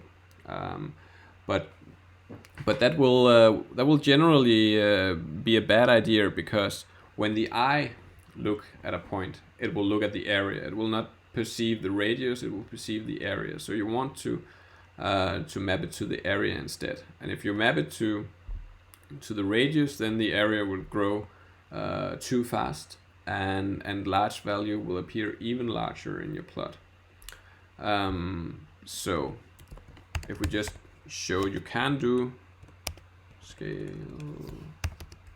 you can do the bad thing and map it to radius, and it actually it looks better right now in some sense, but if you look at it, it actually feels like size is increasing exponential, I would say. So that's a bad idea, right? But the other thing looks weird as well, right? Like 4 is way too small, and it feels like the jump from 4 to 5 is much bigger than the jump from 5 to 6. It actually is not bigger, and you have to take my word for it. It's just because 4 is more or less nothing, and then suddenly there is something, and the size increase from 5 to 6, from something to something more, doesn't feel as abrupt. One way to get over this is to say use the scale size area. The scale size area will use area scaling, but further than that, it will also ensure that 0 in your input variables will also be mapped to a 0 size in your int plot. So we have a much more natural progression of sizes here. They are much more difficult to discern because the range of sizes is much smaller, but it feels at least more natural, and we can make the range of sizes bigger by saying max size equals 10 instead, for instance. And we have a bit more spread in the sizes, right? Okay, I think that was what I wanted to say about that. Okay, modify the code below so that color is no longer mapped to the discrete class variable, but to the continuous city yield variable. What happens to the guide?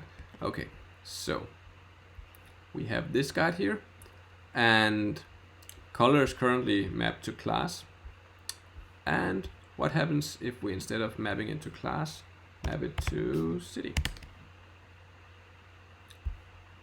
Now city is new, or it changes stuff, because suddenly city, the mapping to color is continuous instead of discrete. And this means that the color palette will also be continuous, like it will be a gradient, more or less. And when you have a continuous color mapping, ggplot2 will by default choose a new legend for you as well, which kind of shows this gradient nature of the color mapping. Now you can control this, and this is actually the last exercise. We have this here. This is the same plot, right? Yes. So you can control the type of guide that you, the type of legend that you have over here, and you can do that either within the scale, but you can also do it in this guides function, where you can just say color. What kind of guide do you want for color?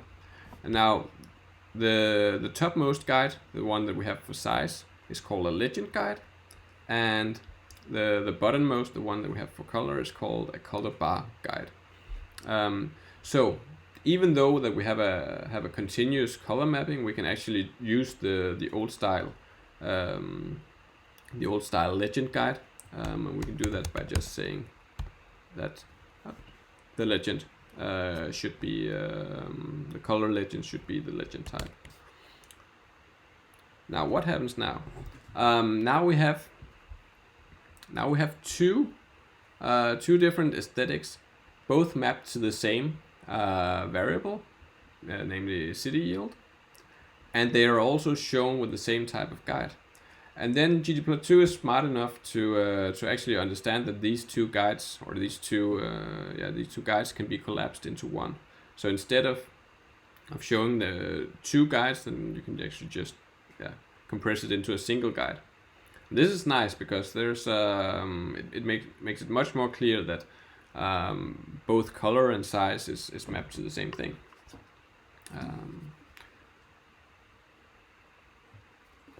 Now the guide merging is not foolproof. Actually, it's kind of super stupid, which means that it only merges guides if they are exactly the same, and if they're not exactly the same, they will not be merged.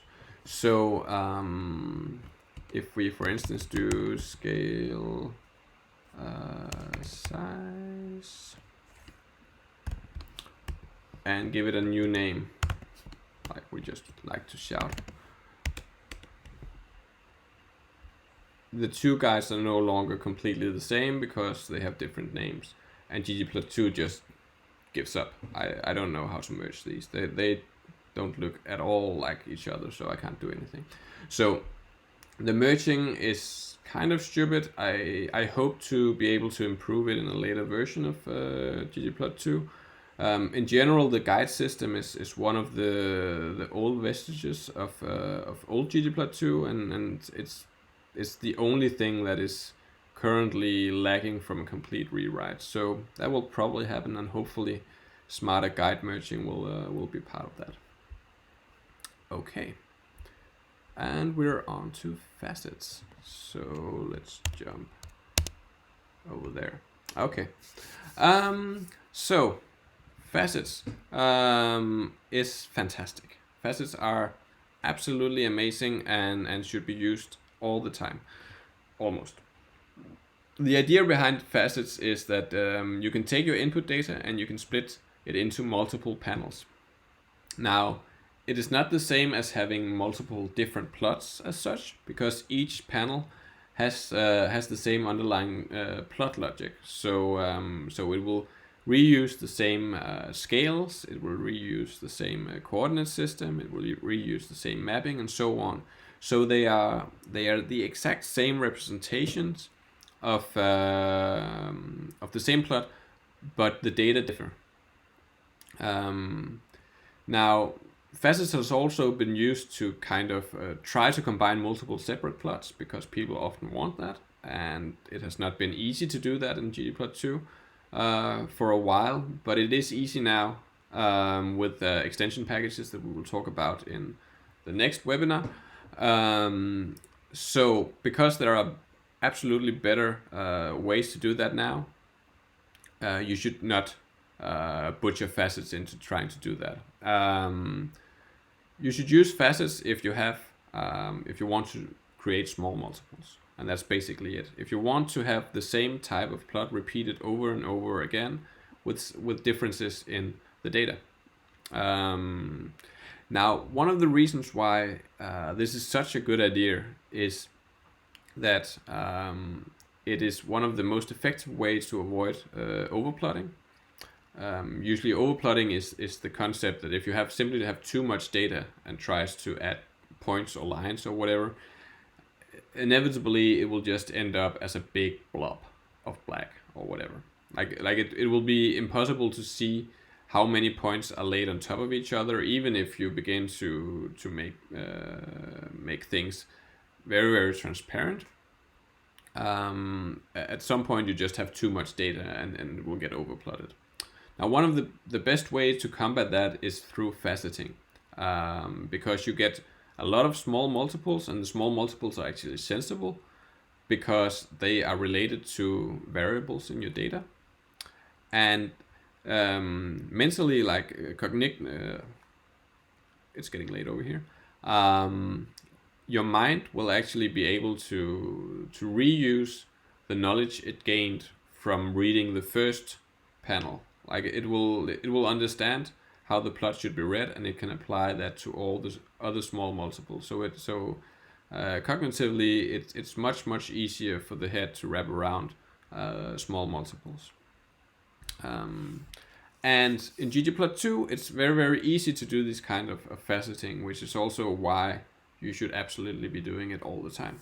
ggplot2 provides two different facets, and facets are extendable, which means that there are extension packages out there that will provide even more different ways of faceting plots. We may talk about them later. I can't remember. But ggplot2 provides two. One of them is called facet wrap. And as we can see here, the way that facet wrap works is that it's... Sorry, I lost my thread again. Facet wrap takes a column from your data, here the class column, and adds this tilde, which means it kind of looks weird now, but it's there for a reason. It adds this tilde and just kind of says, take the class variable, map the class variables to panel, and it will automatically create all these small subplots. And as you can see, the small subplots, they share the same axis, so it's very easy to compare one small subplot with another, and it's actually also much more easy for you to compare the different classes in a small subplot view when compared to plotting in a single panel and showing the different classes with, for instance, color or shape. So this is much more easy for you to digest and understand, because your eyes can focus on the different classes one at a time and make comparisons between them very easy. Another type of faceting is the facet grid. It's kind of like facet wrap. What we saw before here was that facet wrap just takes all the different classes and it just have one panel for each class, and it will just wrap all the panels into like a ribbon, and use as many columns and rows as necessary to show all the classes. Now, facet grid is a bit different. It's kind of a graphic pivot in the sense that it can take two different variables and set them beside each other. One will be on the columns and one will be in the row, and each panel will then show the intersection between in this example, year and drive. So the first topmost top left panel will show all the points that are from 1999 and have a 4-wheel drive. So it's extremely, it's very, very easy to make very, very refined subplots with these kind of facets functions. And that's all I'm having to say about facets for the time being. You can do more advanced stuff with them, but basically this is the interface that you need: facet wrap or facet grid, depending on whether you want to make to look at just a single variable or two variables and how they interact. And let's just see what my exercises will be. So, not a lot of exercise. Anyway, we have this plot, a faceted plot. One of the great things about facets is that they share the axis between the different panels. This is a good thing in general, which the reason why it's a good thing is that we can be sure that the look that we have in one panel can be just completely overlaid to the next panel because they have the same positional axis and so on. So usually you want that, but sometimes you don't. And you can change this behavior with a scales argument. So let's just try and do that. So here we have scales. Now this can take three different values. We can say scales equals free, and this means that each panel will have completely free axis scales. And what we can see here is that they have their own y-axis. Each of them have their own y-axis, and the x-axis is no longer the same down here, right? Now you may think that this is nicer because all the points fill out the entire area. They are much more, you're zoomed into each area. But when you just look at it, you have no sense in terms of how you can compare the two or three different panels. So this is less effective in terms of communicating the underlying data. Now, as I said, sometimes you may want it, sometimes you may not. You can also just free one of the scales instead. So we can say free y, and we can see that now the x-axis is actually fixed, but we have different y-axis for each of the panels, and likewise with free x. We can see that now the y-axis is shared between all of them, and the x-axis differs between the different panels. Yes. So the next one. Usually the space occupied by each panel is equal. As we can see up here, all of them are equally wide. This can create problems when different scales are used. So let's see here. Here we have, like, this is a horrible plot, right? And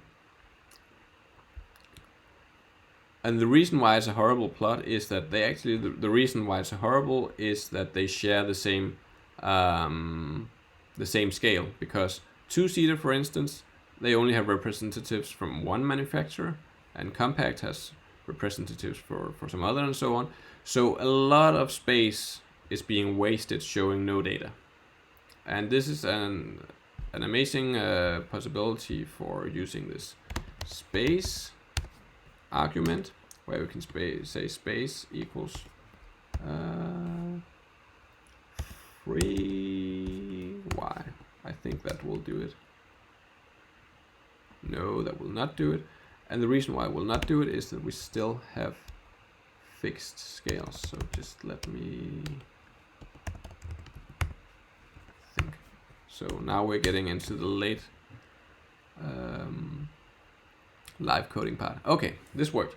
So what we can see here now is that when we have free scales to kind of combat this this loss of or combat this amount of white space that we saw, if we don't have free spaces as well, what we see is that each panel will still take up the same height in the data. So the two-seater has the same height as the compact, even though it only represents one observation. and it kind of looks weird, right? So what we can do is with the space argument, we can also make the space free, and this will mean that the space is relative to the amount of data, the range of the data that it represents, right? So now we ensure that all of the bars are equal and we don't have any empty space that takes up our plot, and it's much more readable now, right? Okay. Let's see. I'm almost out of water.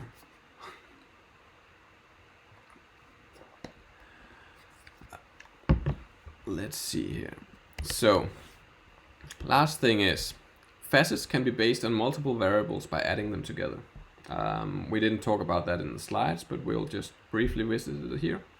And when adding them together, they kind of takes, again, the intersection between the different variables. So when we have a facet grid here, where we say year and drive will be the defining variables for the faceting. Another way to show this, a less effective way, but another way to show this is to use facet wrap, and then instead saying drive plus year. Now how will that look?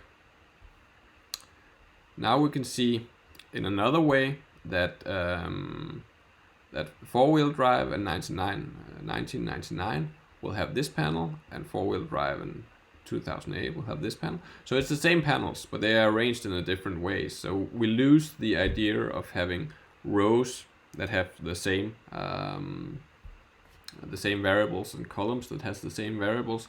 So I will argue that this is a less effective way of showing it, but just to show that, well, we can actually do this.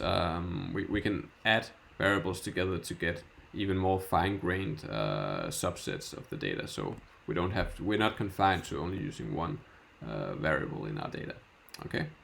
Of course, combinatorially, the amount of panels will explode if you begin to add like a lot of columns and a lot of combinations together. That's just how it is. Okay, back to coordinates. Yeah, so almost there. I'm happy for the people that has hold out till the end. I know it's late sometimes or very early sometimes. As we talked about, coordinates is kind of the fabric that we're drawing onto. What kind of canvas should we draw it? And when you think about that, we are thinking about how should X and Y be interpreted. So the coordinate system does not mean anything for color, for shape and whatnot, but it goes in and it modifies X and Y.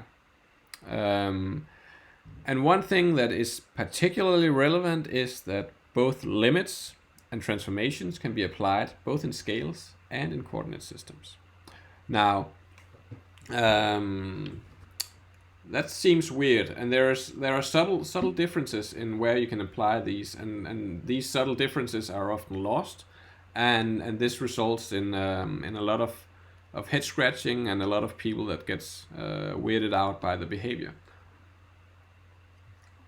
So it's a good thing to know about coordinate system, because usually you want to do transformations and limit setting in the coordinate system rather than the scale if you can.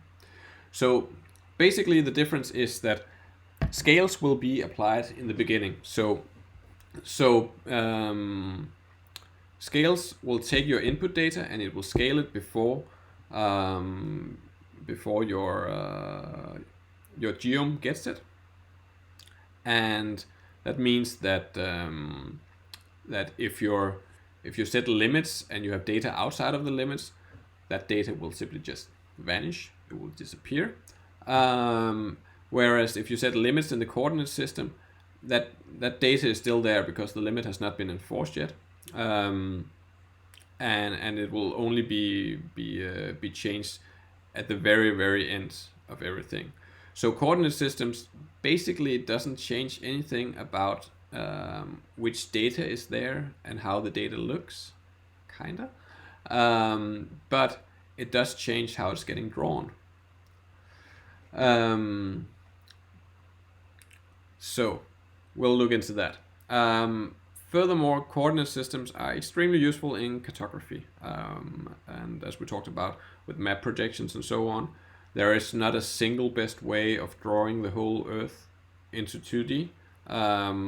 It's all about concessions and figuring out what's important for this particular plot. So there's a lot of different ways of transforming longitudes and latitudes into X and Y representations on the canvas. Now, we have only looked at a Cartesian coordinate system for now, which is like this idea that X defines the horizontal position and Y defines the vertical position.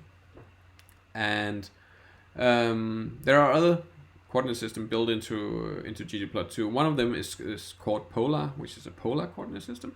And a polar coordinate system interprets X and Y in a different way. It interprets X and Y as radius and angle. And this results in a very, very different plot. So this geom bar plot that would usually just be a bar plot is suddenly what we will call a windrose plot. And when you change whether X and Y, whether X is mapped to radius or X is mapped to angle, or when you change that around, we get a very, very different plot. So now we get this kind of a circular race chart. If you have an Apple Watch, I guess it's kind of reminiscent about the activity view there.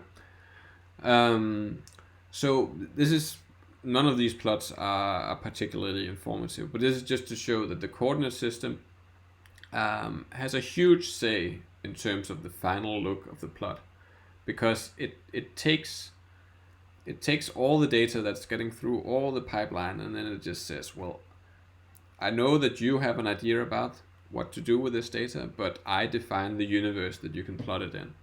I define what X and Y are. I define how they relate to each other, and I define how everything should be drawn. So coordinate system has a huge say in how the final look of your plot is going to be. Now, most plots are drawn in a Cartesian coordinate system, so usually you don't have these kind of weird complete transformations of your plot as we see with polar.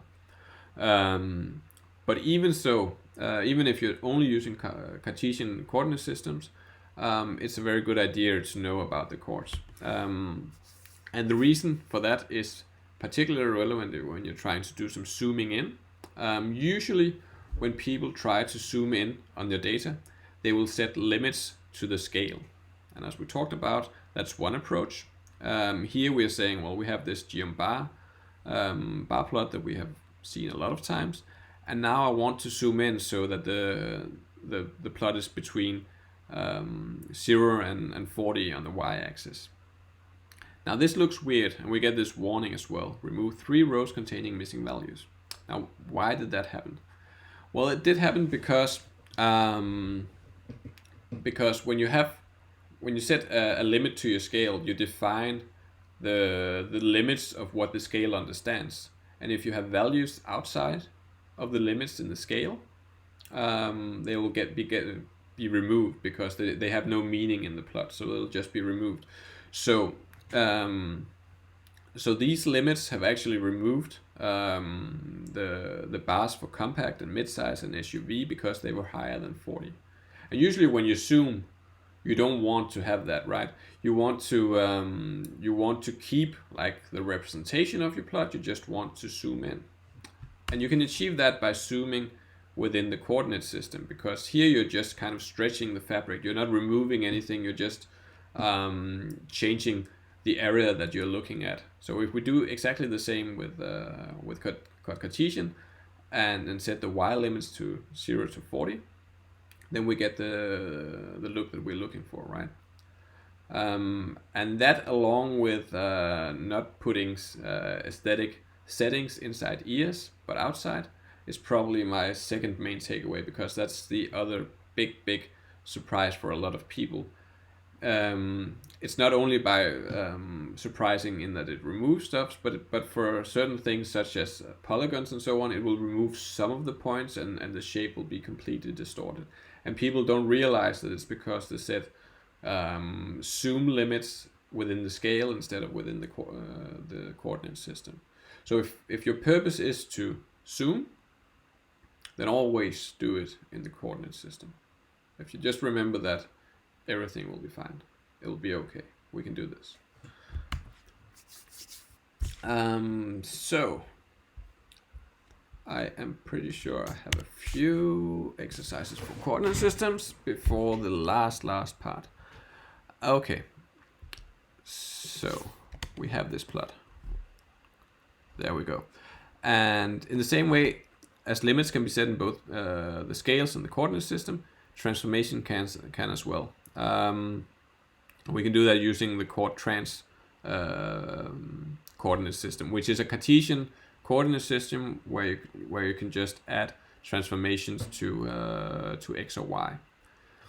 So modify the code below to apply a log transformation to the y-axis. First use scale y continuous and then use chord_trans. So let's see what happens here actually. So scale y continuous and trans equals log. What do we have here? Now that's not a beautiful plot, right? And the main reason why it's not beautiful is that the breaks in the y-axis are horrible. Now why are they horrible? This is because that the scale will transform the input values prior to doing any break calculations. So it will take the input values, it will transform them, and then just from there on now, these are the new values. And this also means that when trying to figure out the correct breakpoints, it completely messes things up. Now, if we instead do chord_trans and can't remember the arguments, it's just y equals log. Hopefully we'll get something that's slightly more beautiful, right? So this is the look that we want. And the reason why it's better is that the breaks and breakpoints has been calculated on the normal data. We are just kind of stretching the fabric so that it matches a log transformation.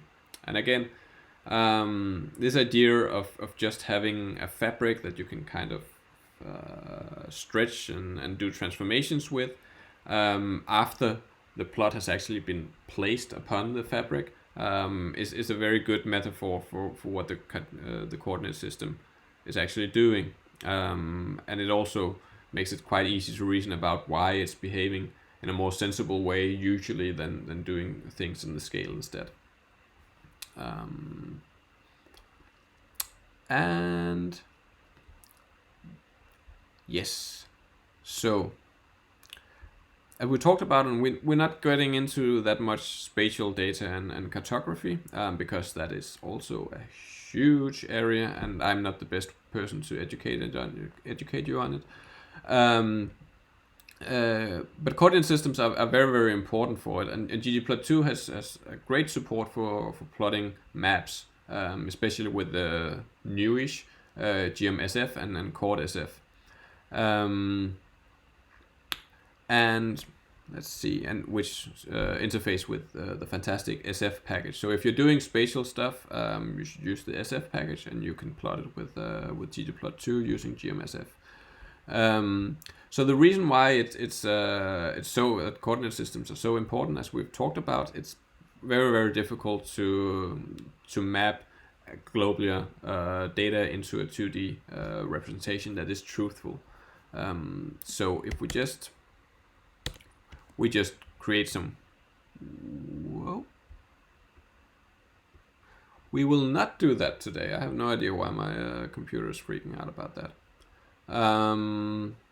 Anyway, that is for you to try out. Maybe you don't get this area, but but the time is already too late for you to look at me trying to figure it out. So we'll jump onto theme. That's the joy of live coding, I guess. There we go. So this is the last part of the first part of the webinar. Just slightly small discussion about theme. And as we talked about, themes are really just stylistic changes to the plot, and they are not related to data in any way. So that's just whatever you want in terms of aesthetic style. And in ggplot2, ggplot2 has a fantastic theming system, and it's both possible for you to modify the theming with a completely pre-packed theme, but you can also both add a pre-packed theme and then do small per element modification to it afterwards. And one thing to take away especially is that theming is hierarchical. It is not, as if you're a web developer or tried web development, it is not the same as CSS, but it kind of captures some of the same ideas that that things are hierarchical. And let's just have a look at it. So we have all the other plots that we've seen before has used this beautiful gray background that everyone loves about ggplot2. But if you want to be a rebel and not use the gray background, you can do that by adding another theme to it. And here we're just adding theme minimal to this plot, and we can see that the gray background is gone in favor of a very minimal style, which is actually one of the styles that I usually prefer. So it's very quick to change the overall look using built-in themes, and also, and again we'll talk about this later, or we'll talk about this in the next webinar. There's a lot of extensions that come with built-in themes. So you're not confined to only using these predefined themes. You can also go crazy and say, well, here we have theme minimal, and then I'm also doing all different things, and I'm targeting specific parts of the plot area to really make it the exact way I want to. So just to go through, this is absolutely the longest ggplot2 code we have seen yet. It's we start with ggplot. It's using the MPG data, as we know, and using geombar and using facet wraps. Then we're using the labs function to set title, and it's also setting a caption, which is a small text that's below the plot. And then we are setting X and Y titles to null, which kind of removes the titles from the X and Y axes. And sometimes that's actually a good idea, because we don't really, like the Y axis is pretty self-explanatory, like SUV, subcompact, pickup, and so on. We don't need to know that that's a class of car. Furthermore, the title number of car models per class actually tells us what X and Y are anyway, so we can just remove it and remove redundancies. Then we change the expansion of the scale axis. That's not as important. Then we add theme minimal, and then comes like this huge theme chunk where we do like additional modifications to the theme. And we say, well, for the text, I don't want to use the default text. I want to be like highbrow and fancy and use Avenir Next Condensed, which is a super fancy font. And we define this using element text function. Now, the reason why we don't just say text equals Avenir Next Condensed is that, well, there's a lot of settings to text, right? There's both the family that we're setting here, but there's also the size. There's also whether it should be italic or bold or whatever. And all these settings is kind of confined inside this element text function. And we use the hierarchical nature of the theming by setting strip.text is again equal to element text.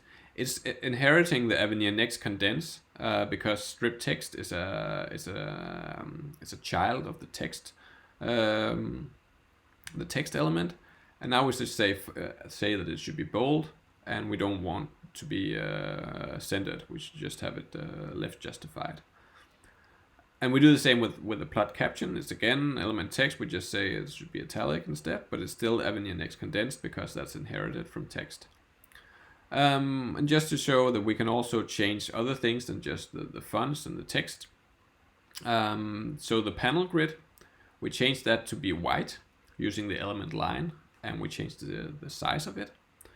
And then we remove the minor and major Y grid lines as well. And we do that using element blank. An element blank can be added to any element and just say don't draw this element at all. Just ignore it completely.